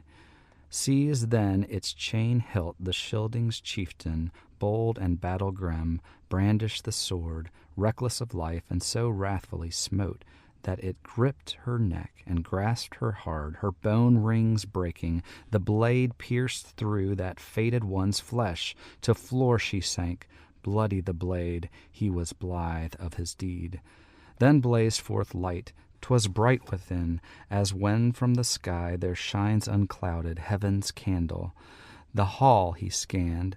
By the wall then went he, his weapon raised, high by its hilts, the Heoloc thane, angry and eager. That edge was not useless to the warrior now. He wished with speed Grendel to guerdon for grim raids many, for the war he waged on western Danes, oftener far than an only time when of Hrothgar's hearth companions he slew in slumber and deep devoured. 15 men of the folk of Danes, and as many others outward bore his horrible prey. Well paid for that, the wrathful prince, for now prone he saw Grendel stretched there, spent with war, spoiled of life, so scathed had left him Heorot's battle. The body sprang far when after death it endured the blow, sword stroke savage, that severed its head. Soon then saw the sage companions who waited with Hrothgar, watching the flood, that the tossing waters turbid grew. Blood stained the mere. Old men together, hoary-haired, of the hero spake. The warrior would not. They weened again, proud of conquest, come to seek their mighty master. To many it seemed the wolf of the waves had won his life. The 9th hour came, the noble Scyldings left the headland, homeward went the gold friend of men. But the guest sat on, stared at the surges, sick in heart, and wished, yet weened not, their winsome lord again to see. Now that sword began from blood of the fight and battle droppings, war blade to wane, 'twas a wondrous thing, that all of it melted as ice is wont. When frosty fetters the Father loosens, unwinds the wave bonds, wielding all seasons and times, the true God he, nor took from that dwelling the Duke of the Geats, save only the head, and that hilt withal blazoned with jewels. The blade had melted, burned was the bright sword, her blood was so hot, so poisoned the hell sprite who perished within there. Soon he was swimming who safe saw in combat, downfall of demons, up dove through the flood. The clashing waters were cleansed now, waste of waves where the wandering fiend her life days left and the lapsing world. Swam then to strand the sailor's refuge, sturdy in spirit, of sea booty glad, of burden brave he bore with him. Went then to greet him, and God they thanked, the thane band choice of their chieftain blithe, that safe and sound they could see him again. Soon from the hardy one helmet and honor deftly they doffed. Now drowsed the mere water neath welkin, the war blood stained. Forth they fared by the footpaths thence, merry at heart the highways measured, well-known roads. Courageous men carried the head from the cliff by the sea, an arduous task for all the band. The firm fight since four were needed on the shaft of slaughter, strenuously to bear to the gold hall Grendel's head. So presently to the palace there, foemen fearless, 14 Geats marching came. Their master of clan, mighty amid them, the meadow ways trod, strode then within the sovereign thane, fearless in fight, of fame renowned, hardy hero Hrothgar to greet. And next by the hair into hall was borne Grendel's head, where the henchmen were drinking, an awe to clan and queen alike, a monster of marvel. Beowulf spake, bairn of Ecgtheow, Lo, now, this booty, son of Healfdene, Lord of Scyldings, we've lustily brought thee, sign of glory, thou seest it here. Not lightly did I with my life escape. In war under water this work I essayed with endless effort, and even so my strength had been lost, had the Lord not shielded me. Not a whit could I with hunting do in work of war. Though the weapon is good, yet a sword the sovereign of men vouchsafed me to spy on the wall there, in splendor hanging old, gigantic, how oft he guides the fiendless wit. And I fought with that brand, felling in fight since fate was with me, the house wardens. That war sword then all burned, bright blade, when the blood gushed o'er it. Battle sweat hot, but the hilt I brought back from my foes. So avenged I their fiendish deeds, deathfall of Danes, as was due and right. And this is my hest, that in Heorot now safe thou canst sleep, with thy soldier band, and every thane of all thy folk, both old and young, no evil fear. Scyldings' lord, from that side again aught ill for thy earls, as erst thou must. Then the golden hilt for that gray-haired leader, hoary hero, in hand was laid, giant wrought, old. So owned and enjoyed it after downfall of devils the Danish lord, wonder-smith's work, since the world was rid of that grim-souled fiend, the foe of God, murder-marked, and his mother as well. Now it passed into power of the people's king, best of all that the oceans bound, who have scattered their gold o'er Scandia's isle. Hrothgar spake, the hilt he viewed, heirloom old, where was etched the rise of that far-off fight, when the flood o'erwhelmed him, raging waves, the race of giants, fearful their fate, a folk estranged from God eternal, whence guardian due in that waste of waters, the wielder paid them. So on the guard of shining gold and rustic staves, it was rightly said, for whom the serpent-traced sword was wrought. Best of blades in bygone days, and the hilt well wound. The wise one spake, son of Healfdene, silent were all. Lo, may he say who sooth and right follows mid-folk, of far times mindful, a land warden old, that this earl belongs to the better breed. So oft aloft thy fame must fly, O friend of Beowulf. Far and wide o'er folksteads many, firmly thou shalt all maintain. Mighty strength with mood of wisdom, love of mine will I assure thee, as a while ago I promised thou shalt prove a stay in future, in far-off years to folk of thine, to the heroes a help. Was not Hera mowed thus to offspring, Egwella, honor Schildings, nor grew for their grace, but for grisly slaughter, for doom of death to the Danishmen? He slew wrath-swollen, his shoulder comrades, companions it bore, so he passed alone, chieftain haughty from human cheer, though him the Maker with might endowed, delights of power, and uplifted high above all men, yet blood fierced his mind, his breast hoard grew, no bracelets gave he to Danes, as was due, he endured all joyless strain of struggle and stress and woe, long feud with his folk. Here find thy lesson, O future, advise thee. This verse I have said for thee, wise from lapsed winters.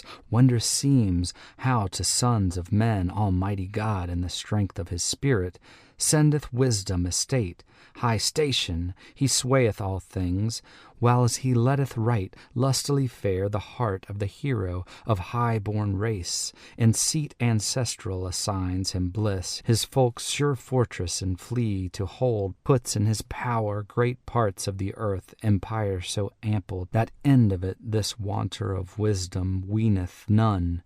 So he waxes in wealth, no wise can harm him, illness or age, no evil cares shadow his spirit. No sword hate threatens from ever an enemy, all the world wends at his will. No worse he knoweth, till all within him obstinate pride waxes and waits, while the warden slumbers, the spirit sentry sleep is too fast, which masters his might, and the murderer nears, stealthily soothing the shafts from his bow. 25. Under harness his heart then is hit indeed by sharpest shafts, and no shelter avails from soul behest of the hellish fiend. Him sees too little what long he possessed. Greedy and grim, no golden ring he gives for his pride. The promised future forgets he and spurns with all God has sent him.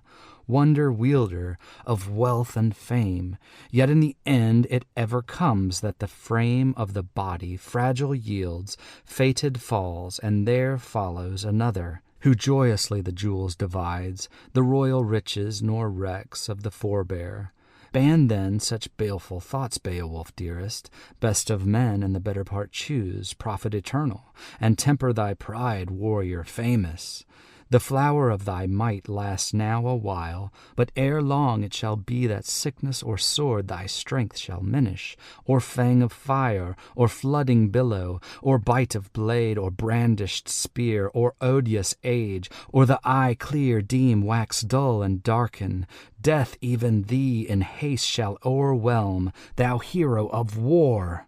So the Ring-Danes these half-years 100 I ruled, wielded 'neath welkin, and warded them bravely from mighty ones many o'er Middle-earth, from spear and sword, till it seemed for me no foe could be found under fold of the sky. Lo, sudden the shift! To me seated secure came grief for joy when Grendel began to harry my home, the hellish foe. For those ruthless raids, unresting I suffered, heart sorrow heavy.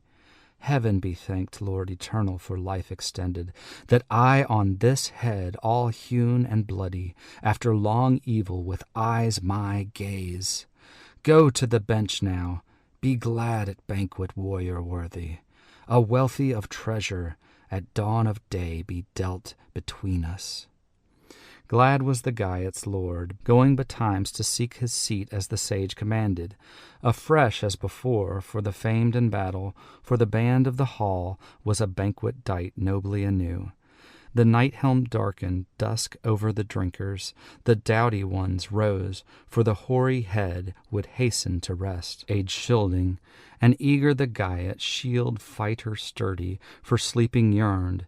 Him wander-weary warrior guest from far a hall thane heralded forth, who by custom courtly cared for all needs as a thane as in those old days warrior wanderers wont to have, so slumbered the stout heart. Stately the hall rose gabled and gilt, where the guests slept on, till a raven black the rapture of heaven blithe heart boded. Bright came flying shine after shadow. The swordsmen hastened, athelings all were eager homeward forth to fare, and far from thence the great-hearted guest would guide his keel, bade then the hardy one hunting be brought to the son of Ecglaf. The sword bade him take excellent iron, and uttered his thanks for it. Quoth that he counted it keen in battle, war-friend winsome. With words he slandered not edge of the blade. 'Twas a big-hearted man. Now eager for parting, and armed at point, warriors waited, while went to his host that darling of Danes. The doughty atheling to high seat hasten, and Hrothgar greeted. 26. Beowulf spake, bairn of Ecgtheow. Lo, we seafarers say our will, far come men, that we fain would seek Hygelac now. We here have found hosts to our heart. Thou hast harboured us well. If ever on earth I am able to win me more of thy love, O Lord of men, aught anew that I now have done, for work of war I am willing still. If it come to me ever across the seas, that neighbour foemen annoy and fright thee as they that hate thee ere will have used, thousands then of thanes I shall bring, heroes to help thee. Of Hygelac I know, ward of his folk, that though few his years, the Lord of the Geats will give me aid, by word and by work, that well I may serve thee, wielding the war-wood to win thy triumph, and lending thee might when thou lackest men. If thy Hrethig should come to courts of Geats, a sovereign son, he will surely there find his friends. A far-off land each man should visit who vaunts him brave. Him then answering Hrothgar spake, These words of thine the wisest God sent to thy soul. No sager counsel from so young in years ere yet have I heard. Thou art strong of main, and in mind art wary, art wise in words. I ween indeed, if ever it hap that Hrethels ere by spear be seized, by sword grim battle, by illness or iron, thine elder and lord people's leader, and life be thine, no seemlier man will the sea Geats find at all to choose for their chief and king, for hoard guard of heroes, if thou wilt thy kinsman kingdom. Thy keen mind pleases me, the longer the better, Beowulf loved. Thou hast brought it about that both our peoples, sons of the Geat and Spear-Dane folk, shall have mutual peace, and from murderous strife such as once they waged from war refrain. Long as I rule this realm so wide, let our hoards be common, let heroes with gold each other greet o'er the gannet's bath, and the ringed prow bear o'er rolling waves tokens of love. I trow my landfolk towards friend and foe, and firmly joined an honour they keep in the olden way. To him in the hall then Halfdan's son gave treasures 12, and the trust of earls bade him fare with the gifts to his folk beloved, hail to his home, and in haste return. Then kissed the king of Ken renowned Scyldings' chieftain, that choicest thane, and fell on his neck. Fast flowed the tears of the hoary-headed, heavy with winters he had chases twain, but he clung to this, that each should look on the other again, and hear him in hall. Was this hero so dear to him, his breast wild billows he banned in vain? Safe in his soul a secret longing, locked in his mind, for that loved man burned in his blood. Then Beowulf strode, glad of his gold gifts, the grass plot o'er warrior blithe. The wave roamer bode, riding at anchor, its owner awaiting. As they hastened onward, Hrothgar's gift they lauded at length. 'Twas a lord unpeered, every way blameless, till age had broken, it spareth no more. Came now to ocean the ever-courageous hardy henchmen, their harness bearing woven war-sarks. The warden marked, trusty as ever, the earl's return. From the height of the hill no hostile words reached the guest as he rode to greet them, but welcome he called to that wetter clan as the sheen-mailed spoilers to ship marched on. Then on the strand with steeds and treasure and armor their roomy and ring-dight ship was heavily laden. High its mast rose over Hrothgar's hoarded gems. A sword to the boat-guard Beowulf gave, mounted with gold on the mead bench, since he was better esteemed that blade possessing heirloom old. Their ocean keel boarding they drove through the deep, and dayland left. A sea-cloth was set, a sail with ropes firm to the mast, the flood timbers moaned. Nor did wind over billows that waves simmer blow across from her course. The craft sped on, foam-necked, it floated forth o'er the waves, keel firm bound over briny currents, till they got them sight of the gayish cliffs, home-known headlands. High the boat, stirred by winds, on the strand up drove. Helpful at haven the harbor guard stood, who long already for loved companions by the water had waited and watched afar. He bound to the beach the broad-bosomed ship with anchor bands, lest ocean billows that trusty timber should tear away. Then Beowulf bade them bear the treasure, gold and jewels. No journey far was it thence to go to the giver of rings, Hygelac Hrethling.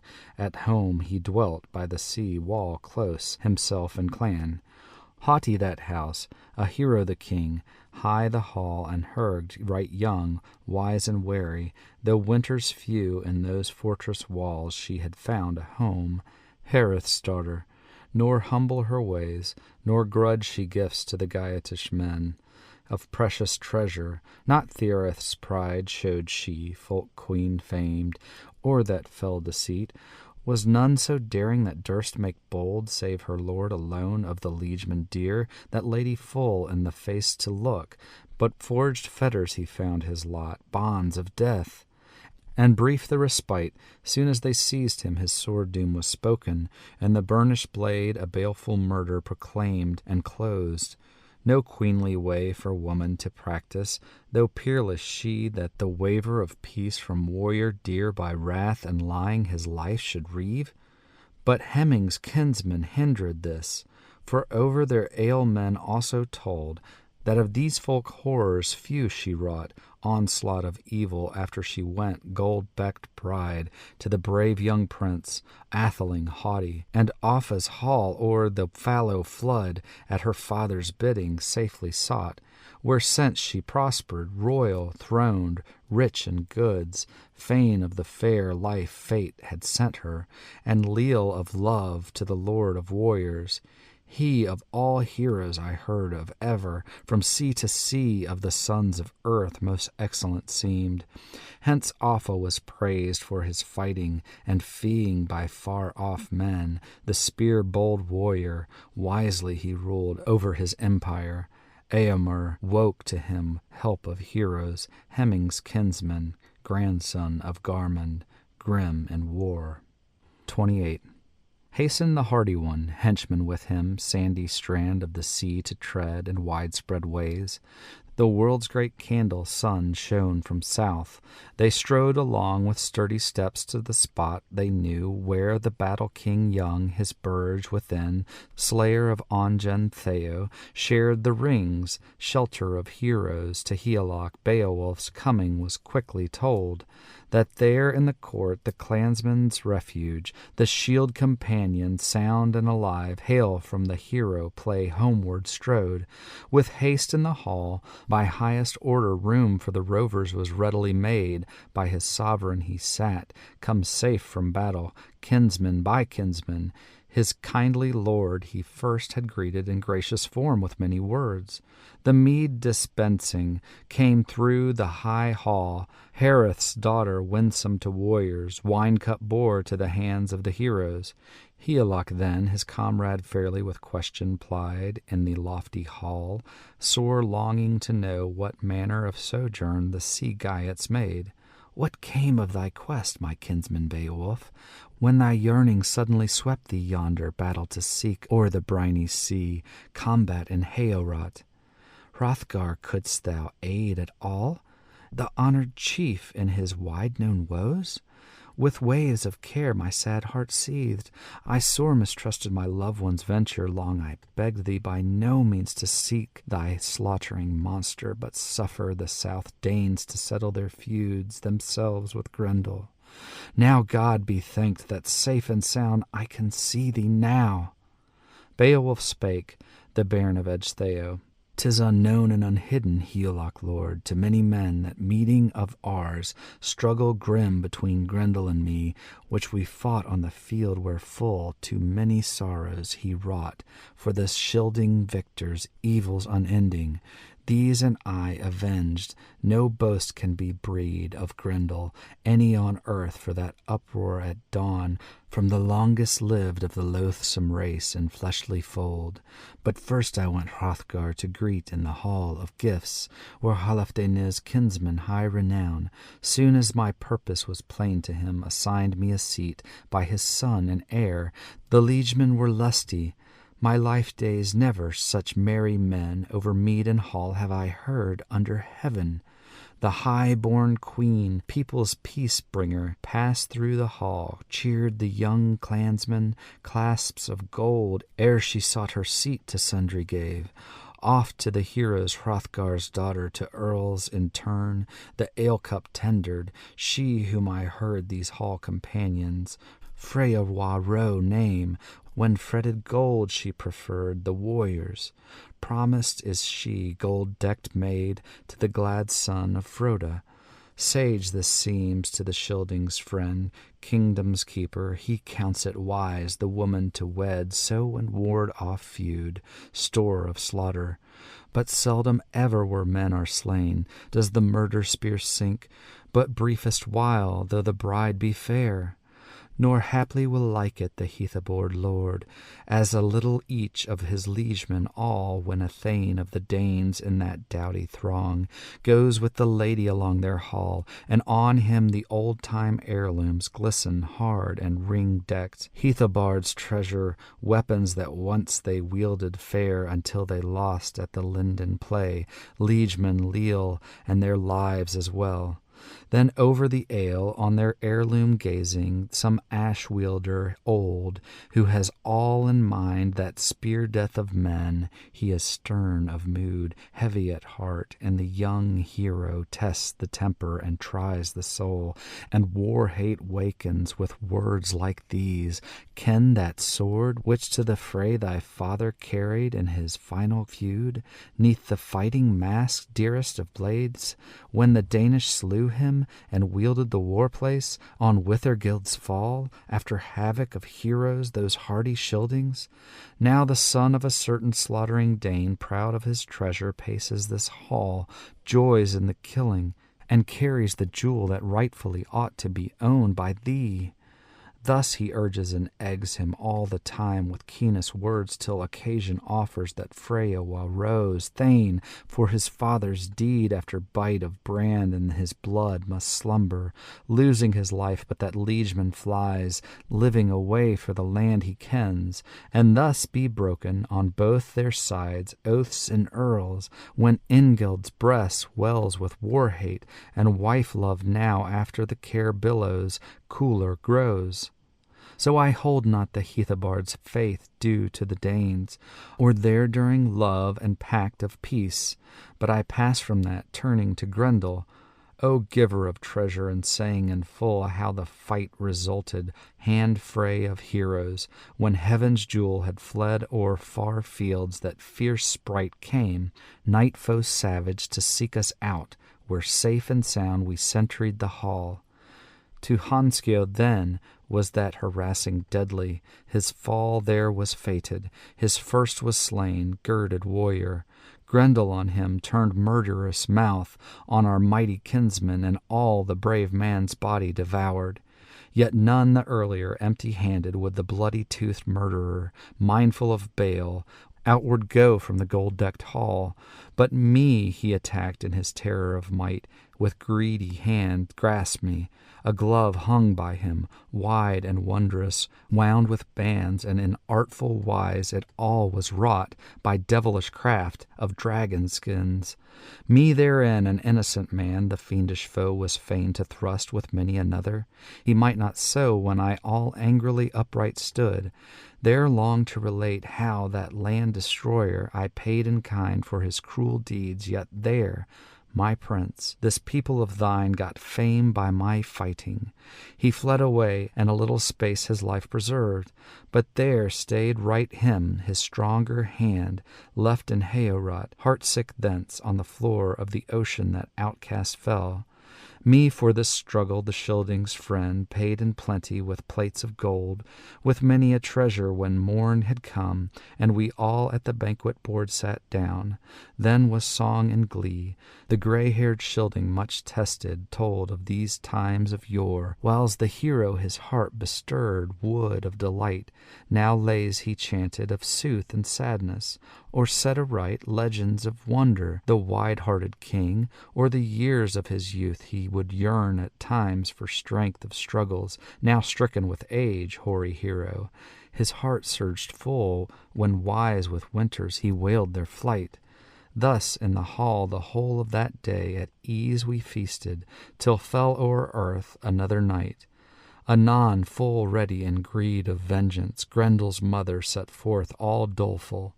Dead was her son, through war-hate of wedders, now woman monstrous. With fury fell a foeman she slew, avenged her offspring.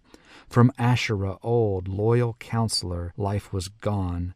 Nor might they e'en, when morning broke, those Danish people, their death-domed comrade burn with brands.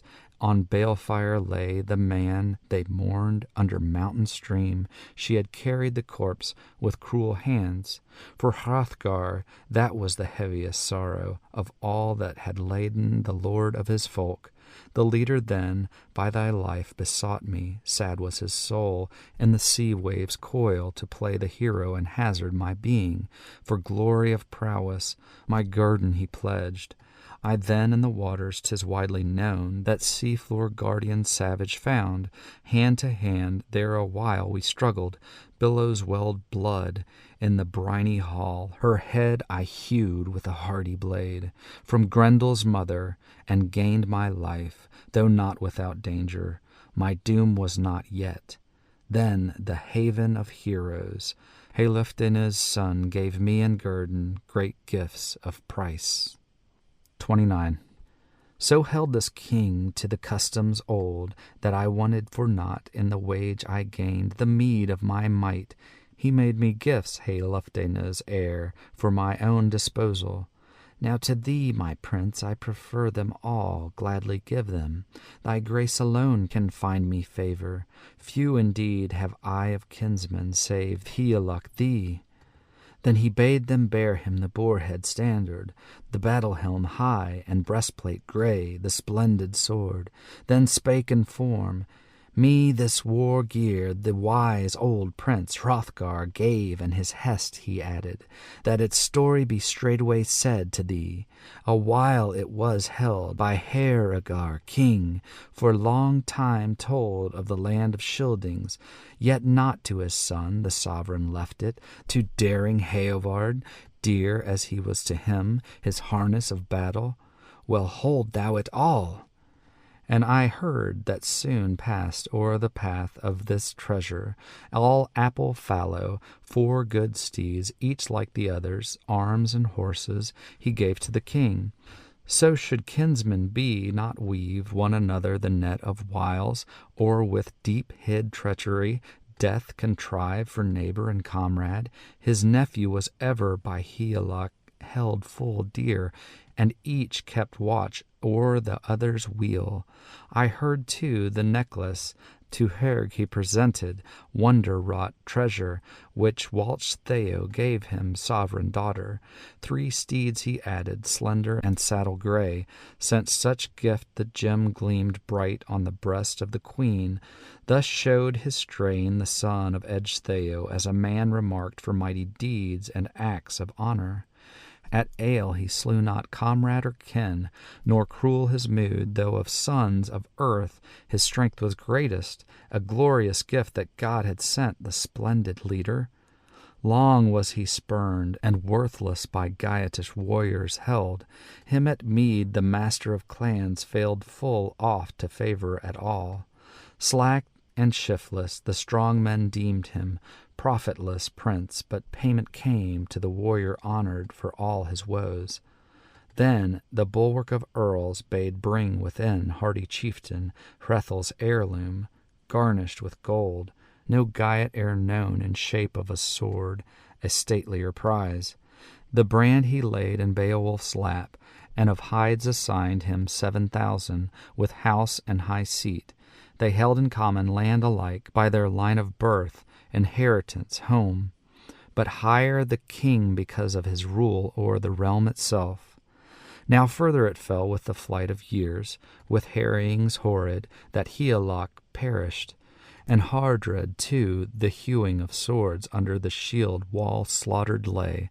When him at the van of the victor folk sought hardy heroes, Hethoscylfings in arms o'erwhelming Heroric's nephew. Then Beowulf came as king this broad realm to wield, and he ruled it well 50 winters, a wise old prince warding his land, until one began in the dark of night a dragon to rage. In the grave on the hill a hoard it guarded, in the stone barrow steep. A straight path reached it unknown to mortals. Some man, however, chanced by chance that cave within to the heathen hoard.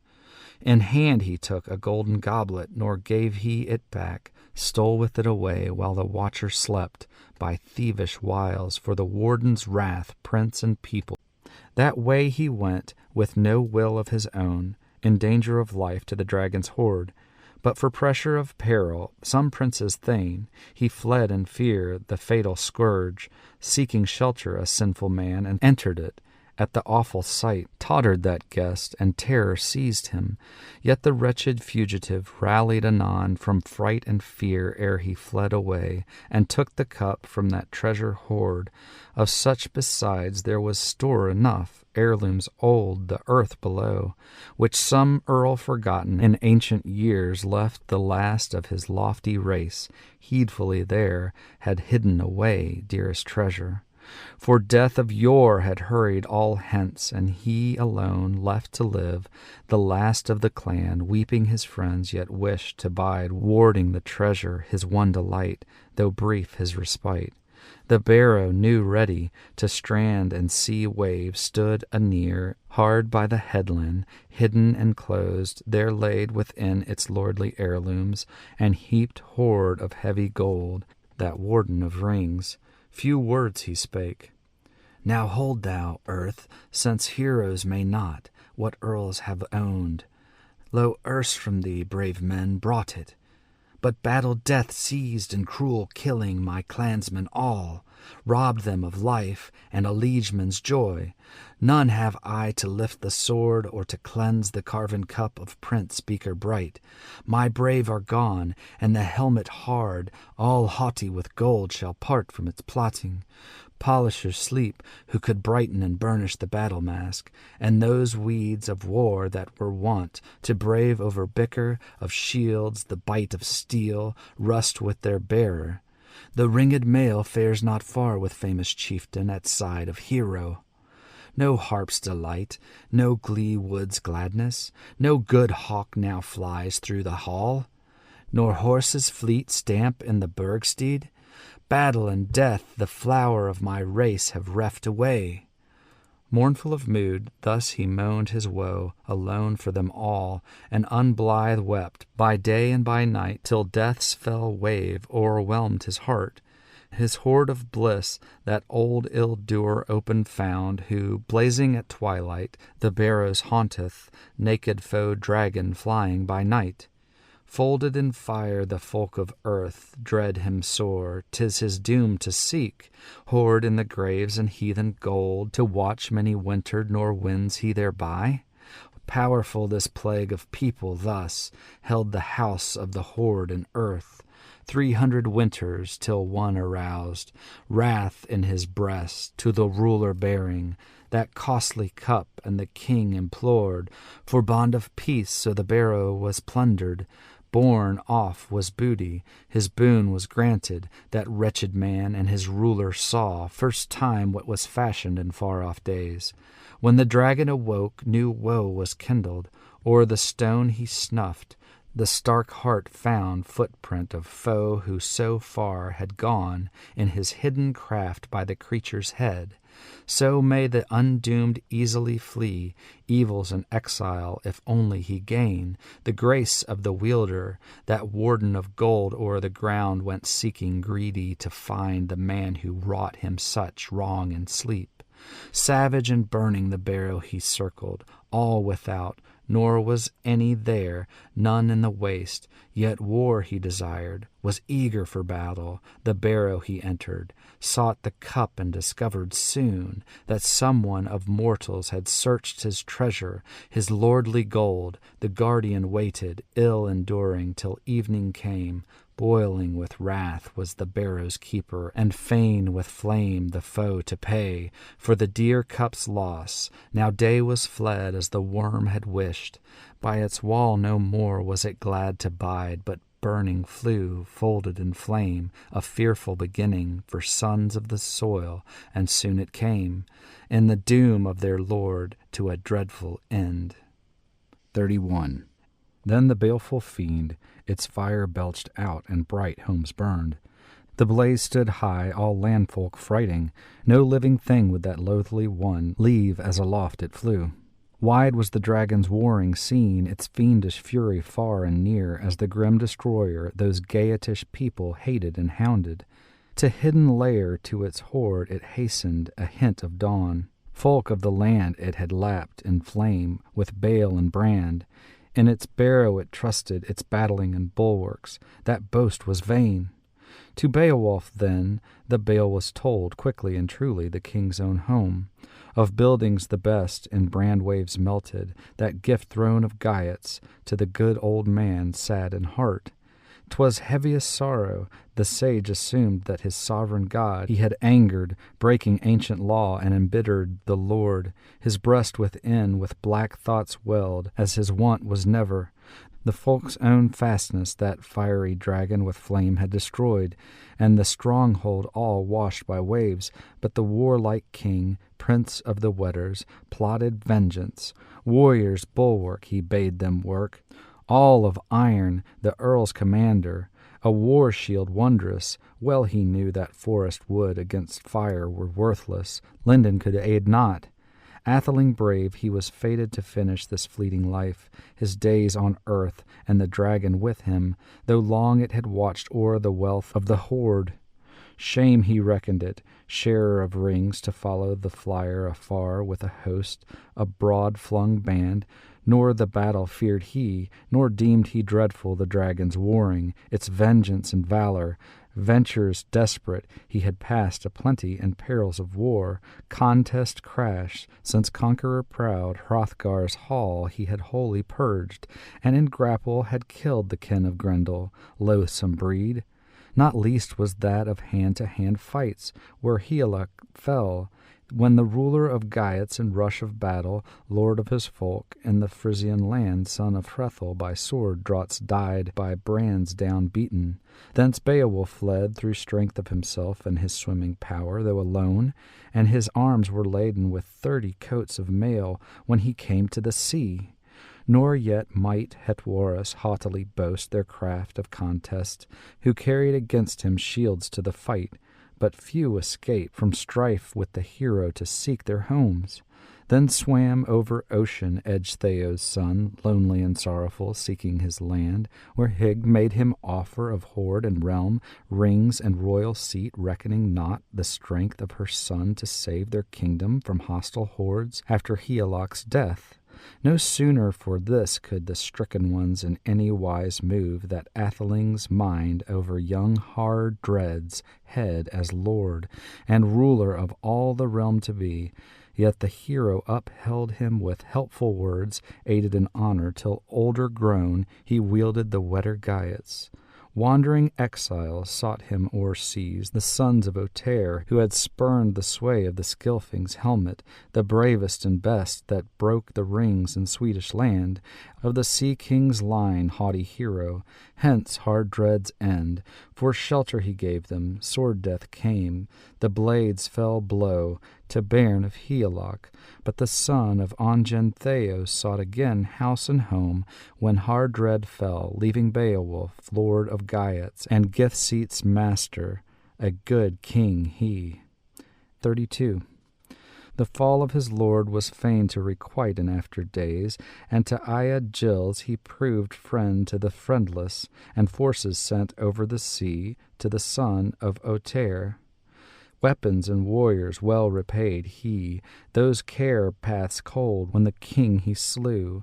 Thus safe through struggles the son of Ecgtheow had passed a plenty through perils dire, when daring deeds till this day was come that doomed him now with the dragon to strive. With comrades 11 the lord of Geats, swollen in rage, went seeking the dragon.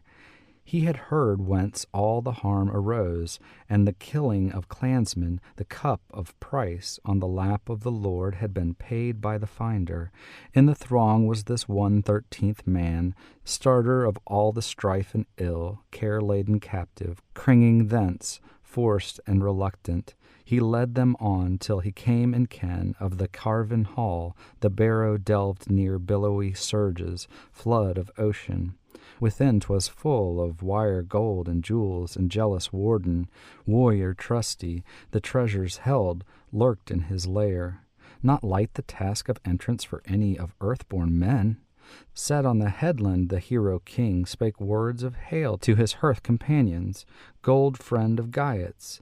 All gloomy his soul, wavering, death-bound, word full nigh stood ready to greet the gray-haired man, to seize his soul-hoard, sunder apart life and body. Not long would be the warrior spirit enwound with flesh. Beowulf spake, the bairn of Ecgtheow. Through store of struggles I strove in youth, mighty feuds, I mind them all. I was 11 years old when the sovereign of kings, friend of his folk, from my father took me, had me, and held me, Hrethel the king, with food and fee, faithful in kinship. Ne'er well I lived there, he loathlier found me, bairn in the burge, than his birthright sons, Aribald and Hathkin, and Healach mine. For the eldest of these, by unmeet chance, by kinsman's deed, was the deathbed strewn, when Hathkin killed him with horny bow. His own dear liege laid low with an arrow, missed the mark, and his mate shot down, one brother the other, with bloody shaft. A feeless fight and a fearful sin, horror to Hrethel, yet hard as it was, unavenged, must the atheling die. Too awful it is for an aged man to bide and bear, that his bairn so young rides on the gallows. A rhyme he makes, sorrow song for his son, there hanging as rapture of ravens. No rescue now can come from the old disabled man. Still is he minded, as morning breaks, of the heir gone elsewhere, another he hopes not. He will bide to see his burge within, as ward for his wealth. Now the one has found doom of death that the deed incurred. Forlorn he looks on the lodge of his son, wine-hall waste, and wind-swept chambers reft of revel. The rider steepeth the hero far hidden. No harp resounds in the courts, no wassail. Then he goes to his chamber, a grief-song chants alone for his loss. Too large all seems, homestead and house, so the helmet of Wedders hid in his heart for Haribald waves of woe. No way could he take to avenge on the slayer slaughter so foul, nor e'en could he harass that hero at all with loathsome deed, though he loved him not. And so for the sorrow his soul endured, man's gladness he gave up, and God's light chose. Lands and cities he left his sons, as the wealthy do when he went from earth.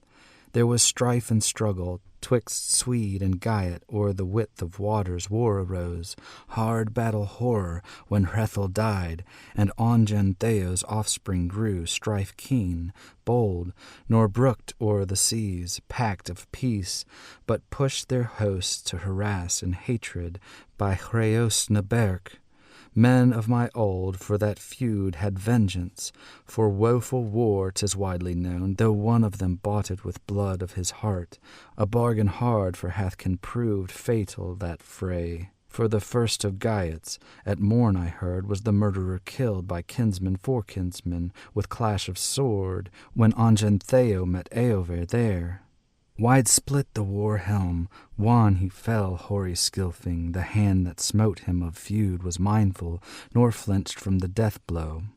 For all that he gave me, my gleaming sword repaid him at war, such power I wielded, for lordly treasure with land he entrusted me, homestead and house, he had no need from Swedish realm, or from spear Dane folk, or from men of the gifts, to get him help. Some warriors worse for wage to buy. Ever I fought in front of all, soul to the fore, and so shall I fight while I bide in life, and this blade shall last that early and late hath royal proved sense for my doughtiness. Dehreven fell, slain by my hand, the Hugas champion, nor fared he thence to the Frisian king with the booty sack and breast adornments, but slain in struggle that standard-bearer fell, Atheling brave. Not with blade was he slain, but his bones were broken by brawny gripe. His heart waves still, the sword edge now, hard blade in my hand, for the horde shall strive. Beowulf spake, and a battle vow made, his last of all. I have lived through many wars in my youth. Now once again, old folk defender, feud will I seek, do doughty deeds, if the dark destroyer forth from his cavern comes to fight me. Then hailed he, the helmeted hero, all, for the last time, greeting his liegemen dear, comrades of war. I should carry no weapon, no sword to the serpent, if sure I knew how, with such enemy, else my vows I could gain as I did in Grendel's day. But fire in this fight, I must fear me now, and poisonous breath. So I bring with me breastplate and board. From the barrow's keeper no foot breath flee I. One fight shall end our war by the wall, as word allots all mankind's master. My mood is bold, but forbears to boast o'er this battle flyer. Now abide by the barrow, ye breastplate mailed, ye heroes in harness, which of us twain better from battle rush bear his wounds. Wait ye the finish. The fight is not yours, nor meet for any but me alone to measure might with this monster here and play the hero. Hardily I shall win that wealth, or war shall seize cruel killing your king and lord. Up stood then with shield the sturdy champion, stayed by the strength of his single manhood, and hardy neath helmet his harness bore under cleft of the cliffs no coward's path. Soon spied by the wall that warrior chief, survivor of many a victory field, when foemen fought with furious clashings, an arch of stone, and within a stream that broke from the barrow. The brooklet's waves was hot with fire, the horde that way he never could hope unharmed to near, or endure those deeps for the dragon's flame. Then let from his breast, for he burst with rage, the wetter Geat prince, a word outgo, stormed the stark heart, stern went ringing, and clear his cry neath the cliff rocks gray. The horde guard heard a human voice, his rage was enkindled, no respite now for pact of peace. The poison breath of that foul worm first came forth from the cave, hot reeking of fight. The rocks resounded. Stout by the stoneway his shield he raised, lord of the Geats, against the loathed one. While with courage keen that coiled foe came seeking strife, the sturdy king had drawn his sword, not dull of edge, heirloom old, and each of the two felt fear of his foe, though fierce their mood. Stoutly stood with his shield raised high the warrior king, and the worm now coiled together amain. The mailed one waited. Now spire by spire fast sped and glided that blazing serpent, the shield-protected soul and body a shorter while for the hero king than his heart desired. Could his will have wielded the welcome respite but once in his life, but word denied it in victory's honors. His arm he lifted, lord of the Geats, the grim foe smote with atheling heirloom. Its edge was turned brown blade on the bone, and bit more feebly than its noble master had need of then in his baleful stress. Then the barrower's keeper waxed full wild for that weighty blow, cast deadly flames, wide drove and far, those vicious fires. No victor's glory the Geats' lord boasted.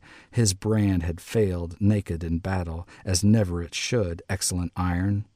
'Twas no easy path that Ecgtheow's honored heir must tread over the plain to the place of the foe, for against his will he must win a home elsewhere far, as must all men leaving this lapsing life. Not long it was ere those champions grimly closed again. The horde-guard was heartened, high heaved his breast once more, and by peril was pressed again, enfolded in flames, the folk commander. Nor yet about him his band of comrades, sons of athelings, armed stood with warlike front, to the woods they bent them, their lives to save. But the soul of one with care was cumbered. Kinsman true can never be marred in a noble mind. 34. Beowulf his name was, Welchstan's son, Lindenthane loved, the lord of Skilfings, Alfhera's kinsman. His king he now saw, with heat under helmet hard oppressed. He minded the prizes his prince had given him, wealthy seat of the Wagemunding line, and folk rights that his father owned. Not long he lingered. The linden yellow his shield he seized, the sword he drew, as heirloom of Ian Mund, earth-dwellers knew it, who was slain by the sword edge, son of Otyr. Friendless exile, erst in fray, killed by Wechstan, who won for his kin brown bright helmet, breastplate ringed, old sword of Ettin's, Onela's gift, weeds of war of the warrior Thane, battle gear brave. Though a brother's child had been felled, the feud was unfelt by Onela. For winters this war gear Wechstan kept breastplate and board, till his bairn had grown earlship to earn, as the old sire did. Then he gave him, mid Geats, the gear of battle, portion huge, when he passed from life, fared aged forth. For the first time now with his leader lord, the liegeman young, was bidden to share the shrockheck of battle. Neither softened his soul, nor the sire bequest weakened in war. So the worm found out, when once in fight the foes had met. Beowulf spake, and his words were sage, sad in spirit. He said to his comrades, I remember the time when mead we took, what promise we made to this prince of ours in the banquet hall, to our breaker of rings, for gear of combat to heal him requital, for hard sword and helmet, if hap should bring stress of this sort. Himself who chose us from all his army to aid him now, urged us to glory, and gave these treasures because he counted us keen with the spear, and hardy neath helm, though this hero work our leader hoped unhelped and alone to finish for us. Folk defender, who hath got him glory greater than all men for daring deeds. Now the day is come that our noble master has need of the might of warriors stout. Let us stride along, the hero to help while the heat is about him, glowing and grim. For God is my witness, I am far more fain the fire should seize along with my lord these limbs of mine. Unsuiting it seems our shields to bear homeward hence, save here we essay to fell the foe and defend the life of the Wedder's lord. I wot 'twere shame on the law of our land if alone the king out of Geatish warriors woe endured and sank in the struggle. My sword and helmet, breastplate and board for us both shall serve. Through slaughter reek strode he to succour his chieftain, his battle helm bore, and brief words spake. Beowulf, dearest, do all bravely as in youthful days of yore thou vowedst, that while life should last thou wouldst let no wise thy glory droop. Now great in deeds, Atheling, steadfast with all thy strength, shield thy life, I will stand to help thee. At the words the worm came once again, murderous monster, mad with rage, with fire billows flaming its foe to seek, the hated men. And heat waves burned that board to the boss, and the breastplate failed to shelter at all the spear-thane young. Yet quickly under his kinsman's shield went eager the earl, since his own was now all burned by the blaze. The bold king again had mind of his glory. With might his glaive was driven into the dragon's head, blow nerved by hate. But nail-ing was shivered, broken in battle was Beowulf's sword, old and grey. 'Twas granted him not that ever the edge of iron at all could help him at strife. Too strong was his hand, so the tale is told, and he tried too far with strength of stroke. All swords he wielded, though sturdy their steel, they steadied him not. Then for the third time thought on its feud, that folk-destroyer, fire-dread dragon, and rushed on the hero, where room allowed, battle grim, burning. Its bitter teeth closed on his neck, and covered him with waves of blood from his breast that welled. 35. 'Twas now, men say, in his sovereign's need, that the earl made known his noble strain, craft and keenness, and courage enduring. Heedless of harm, though his hand was burned, hardy-hearted he helped his kinsman. A little lower the loathsome beast he smote with sword, his steel drove in, bright and burnished. That blaze began to loose and lessen. At last the king wielded his wits again, war-knife drew, a biting blade by his breastplate hanging, and the wetter's helm smote that worm asunder, felled the foe, flung forth its life. So had they killed it, kinsmen both, atheling twain. Thus an earl should be in danger's day. Of deeds of valor this conqueror's hour of the king was last of his work in the world. The wound began which that dragon of earth had erst inflicted to swell and smart, and soon he found in his breast was boiling, baleful and deep, pain of poison. The prince walked on, wise in his thought, to the wall of rock. Then sat and stared at the structure of giants, where arch of stone and steadfast column upheld forever that hall in earth. Yet here must the hand of the henchman peerless lave with water his winsome lord, the king and conqueror covered with blood, with struggle spent, and unspan his helmet. Beowulf spake in spite of his hurt, his mortal wound. Full well he knew his portion now was past and gone of earthly bliss, and all had fled of his file of days, and death was near. I would fain bestow on son of mine this gear of war, were given me now, than any heir should after me of my proper blood. This people I ruled 50 winters, no folk king was there, none at all of the neighboring clans who war would wage me with warriors' friends, and threat me with horrors. At home I bided what fate might come, and I cared for mine own. Feuds I sought not, nor falsely swore ever on oath. For all these things, though fatally found, fain am I. From the ruler of man no wrath shall seize me, when life from my frame must flee away for killing of kinsmen. Now quickly go and gaze on that hoard 'neath the hoary rock we oft loved. Now the worm lies low, sleeps, heart sore of his spoil bereaved, and fair in haste I would fain behold the gorgeous heirlooms, golden store, have joy in the jewels and gems, lay down softlier for sight of this splendid hoard my life, and the Lord. I have heard that swiftly the son of Whetstone, at wish and word of his wounded king, war-sick warrior, woven mailcoat, battle-sark bore 'neath the barrow's roof. Then the clansman king of conquest proud, passing the seat, saw store of jewels and glistening gold the ground along. By the wall were marvels and many a vessel. In the den of the dragon, the dawn flyer old, unburnished bowels of bygone men reft of richness, rusty helms of the olden age, and arm rings many, wondrously woven. Such wealth of gold, booty from barrow, can burden with pride each human wit. Let him hide it who will.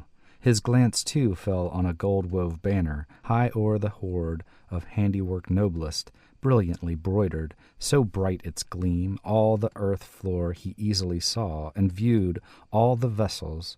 No vestige now was seen of the serpent. The sword had ta'en him. Then I heard the hill of its hoard was reft, old work of giants, by one alone. He burdened his bosom with beakers and plate, at his own good will, and the ensign took, brightest of beacons, the blade of his lord. Its edge was iron, and injured deep, one that guarded the golden hoard many a year, and its murder fire spread hot round the barrow in horror billows at midnight hour, till it met its doom. Hasted the herald, the hoard so spurred him his track to retrace. He was troubled by doubt, high-souled hero, if haply he'd find alive where he left him, the lord of Weders, weakening fast by the wall of the cave. So he carried the load. His lord and king he found all bleeding, famous chief at the lapse of life. The liegeman again plashed him with water, till point of word broke through the breast-hoard. Beowulf spake, sage and sad, as he stared at the gold. For the golden treasure to God my thanks, to the wielder of wonders with words I say, for what I behold to heaven's Lord, for the grace that I give such gifts to my folk, or ever the day of my death be run. Now I've bartered here for booty of treasure, the last of my life, so look ye well to the needs of my land. No longer I tarry. A barrow bid ye the battle-famed raise for my ashes. 'Twill shine by the shore of the flood, to folk of mine memorial fair, on Hrone's headland high uplifted, that ocean wanderers oft may hail Beowulf barrow, as back from far they drive their heels o'er the darkling wave. From his neck he unclasped the collar of gold. Valorous king to his vassal gave it, with bright gold helmet, breastplate and ring. To the youthful thane bade him use them in joy. Thou art end and remnant of all our race, the Wagmunding name, for word hath swept them, all my line, to the land of doom. Earls in their glory, I after them go. This word was the last which the wise old man harbored in heart, ere hot death waves of baleful he chose. From his bosom fled his soul to seek the saint's reward. 37. It was heavy hap for that hero young, on his lord beloved, to look and find him lying on earth, with life at end, sorrowful sight. But the slayer too, awful earth-dragon, empty of breath, lay felled in fight, nor fain of its treasure could the writhing monster rule it more. For edges of iron had ended its days hard and battle-sharp, hammers leaving, and that flyer afar had fallen to ground, hushed by its hurt, its hoard all near, no longer lusty aloft to whirl at midnight, making its merriment seen, proud of its prizes. Prone it sank by the handiwork of the hero king, forsooth among folk but few achieve, though sturdy and strong, as stories tell me, and never so daring in deed of valor, the perilous breath of a poisoned foe to brave and to rush on the ring-board hall, whenever his watch the warden keeps, bold in the barrow. Beowulf paid the price of death for that precious hoard, and each of the foes had found the end of this fleeting life. Befell ere long that the laggards in war the wood had left, tooth-breakers, cowards, 10 together, fearing before the flourish a spear in the sore distress of their sovereign lord.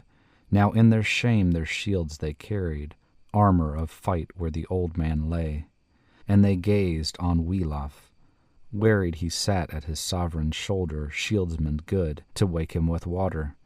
No wise it availed, though well he wished it, in world no more could he barrier life for that leader of battles, nor baffle the will of all-wielding God. Doom of the Lord was law o'er the deeds of every man, as it is today. Grim was the answer, easy to get, from the youth for those that had yielded to fear. Beowulf spake, the son of Wechstan. Mournful he looked on those men unloved. Who, sooth, will speak, can say indeed that the ruler who gave you golden rings, and the harness of war in which ye stand, For he at ale bench oftentimes bestowed on hall folk helm and breastplate, lord to liegemen, the likeliest gear which near of far he could find to give, threw away and wasted these weeds of battle, of men who failed when the foeman came. Not at all could the king of his comrades in arms venture to vaunt, though the victory wielder God gave him grace that he got revenge, sole with his sword in stress and need. To rescue his life 'twas little that I could serve him in struggle, yet shift I made, hopeless it seemed, to help my kinsman. Its strength ever waned, when with weapon I struck that fatal foe, and the fire less strongly flowed from its head. Too few the heroes in throe of contest that thronged to our king. Now gift of treasure and girded of sword, joy of the house and home delight, shall fail your folk. His freehold land every clansman with your kin shall lose and leave. When lords high born hear afar of that flight of yours, a fameless deed, yea, dead is better for liegemen all than a life of shame. 38. That battle toil bade he at Burge to announce, at the fort of the cliff, where, full of sorrow, all the morning earls had sat, daring shieldsmen in doubt of twain. Would they wail as dead, or welcome home their lord beloved? Little kept back of the tidings knew, but told them all the herald that up the headland rode. Now the willing giver to wedder folk in deathbed lies, the lord of Geats on the slaughter bed sleeps by the serpent's deed. And beside him is stretched that slayer of men with knife wounds sick. No sword availed on the awesome thing in any wise to work a wound. There Beowulf sitteth, Whetstan's bairn, by Beowulf's side, the living earl by the other dead, and heavy of heart a head watch keeps o'er friend and foe. Now our folk may look for waging of war when once unhidden to Frisian and Frank the fall of the king is spread afar. The strife began when hot on the Hugas Higelac fell and fared with his fleet to the Frisian land. Him there the Hetwaras, humbled in war, plied with such prowess their power o'erwhelming, that the bold in battle bowed beneath it and fell in fight. To his friends no wise could that earl give treasure, and ever since the Merowing's favor has failed us wholly. Nor aught expect I of peace and faith from Swedish folk. 'Twas spread afar, how Ongen Theo, reft at Ravenswood, hath kinrethling of hope and life, when the folk of Geats for the first time sought in wanton pride the warlike Skilfings. Soon the sage old sire of Otyr, ancient and awful, gave answering blow. The sea-king he slew and his spouse redeemed, his good wife rescued, though robbed of her gold, mother of Otyr and Onela. Then he followed his foes who fled before him, sore beset and stole their way, bereft of a ruler, to Ravenswood. With his hosts he besieged there what swords had left, the weary and wounded. Woes he threatened the whole night through to that hard-pressed throng. Some with the morrow his sword should kill, some should go to the gallows tree for rapture of ravens. But rescue came, and dawn and day, for those desperate men, when they heard the horn of Higelac sound, tones of his trumpet. The trusty king had followed their trail with faith. The bloody swath of Swedes and Geats and the storm of their strife were seen afar, how folk against folk the fight had wakened. The ancient king with his atheling band sought his citadel, sorrowing much. Ongen Theo Earl went up to his burge. He had tested Higelac hardihood, the proud one's prowess, would prove it no longer, defied no more those fighting wanderers, nor hoped from the seamen to save his hoard, his bairn and his bride. So he bent him again, old, to his earth walls. Yet after him came with slaughter for Swedes the standards of Higelac, o'er peaceful plains in pride advancing. till Hrethelings fought in the fenced town. Then Ongentheow with edge of sword, the hoary bearded, was held at bay, and the folk king there was forced to suffer Eover's anger. In ire at the king, Wulf Wonreding with weapon struck, and the chieftain's blood for that blow in streams flowed neath his hair. No fear felt he, stout old Skilfing, but straightway repaid in better bargain that bitter stroke, and faced his foe with fell intent. Nor swift enough was the son of Wonred answer to render the aged chief. Too soon on his head the helm was cloven. Blood bedecked he bowed to earth and fell adown. Not doomed was he yet, and well he waxed, though the wound was sore. Then the hardy Higelac Thane, when his brother fell, with broad brand smote giant's sword crashing through giant's helm. Across the shield wall sank the king, his folk's old herdsman, fatally hurt. There were many to bind the brother's wounds and lift him, fast as fate allowed, his people to wield the peace of war. But Eover took from Ongentheow, earl from other, the iron breastplate, hard sword hilted, and helmet too, and the hoar chief's harness to Higelac carried, who took the trappings and truly promised rich fee mid folk, and fulfill it so. For that grim strife gave Geatish lord Hrethel's offspring, when home he came to Eover, and Wulf a wealth of treasure. Each of them had 100,000 in land and linked rings, nor at less price reckoned mid earth men such mighty deeds. And to Eover he gave his only daughter in pledge of grace, the pride of his home. Such is the feud, the foeman's rage, death hate of men. So I deem it sure that the Swedish folk will seek us home for this fall of their friends, the fighting Skilfings, when once they learn that our warrior leader lifeless lies, who land and hoard ever defended from all his foes, furthered his folk's wealth, finished his course a hardy hero. Now haste is best, that we go to gaze on our Geatish lord, and bear the bountiful breaker of rings to the funeral pyre.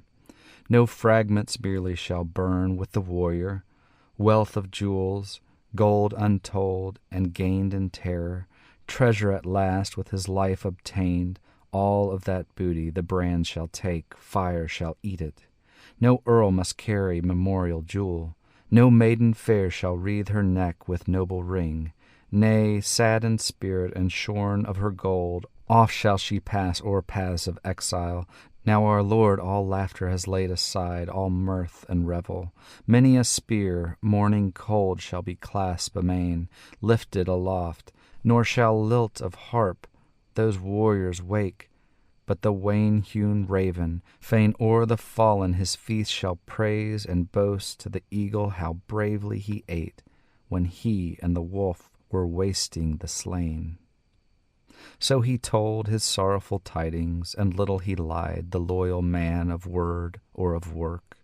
The warriors rose sad. They climbed to the cliff of eagles, went welling the tears, the wonder to view. Found on the sand there, stretched at rest, their lifeless lord, who had lavished rings of old upon them.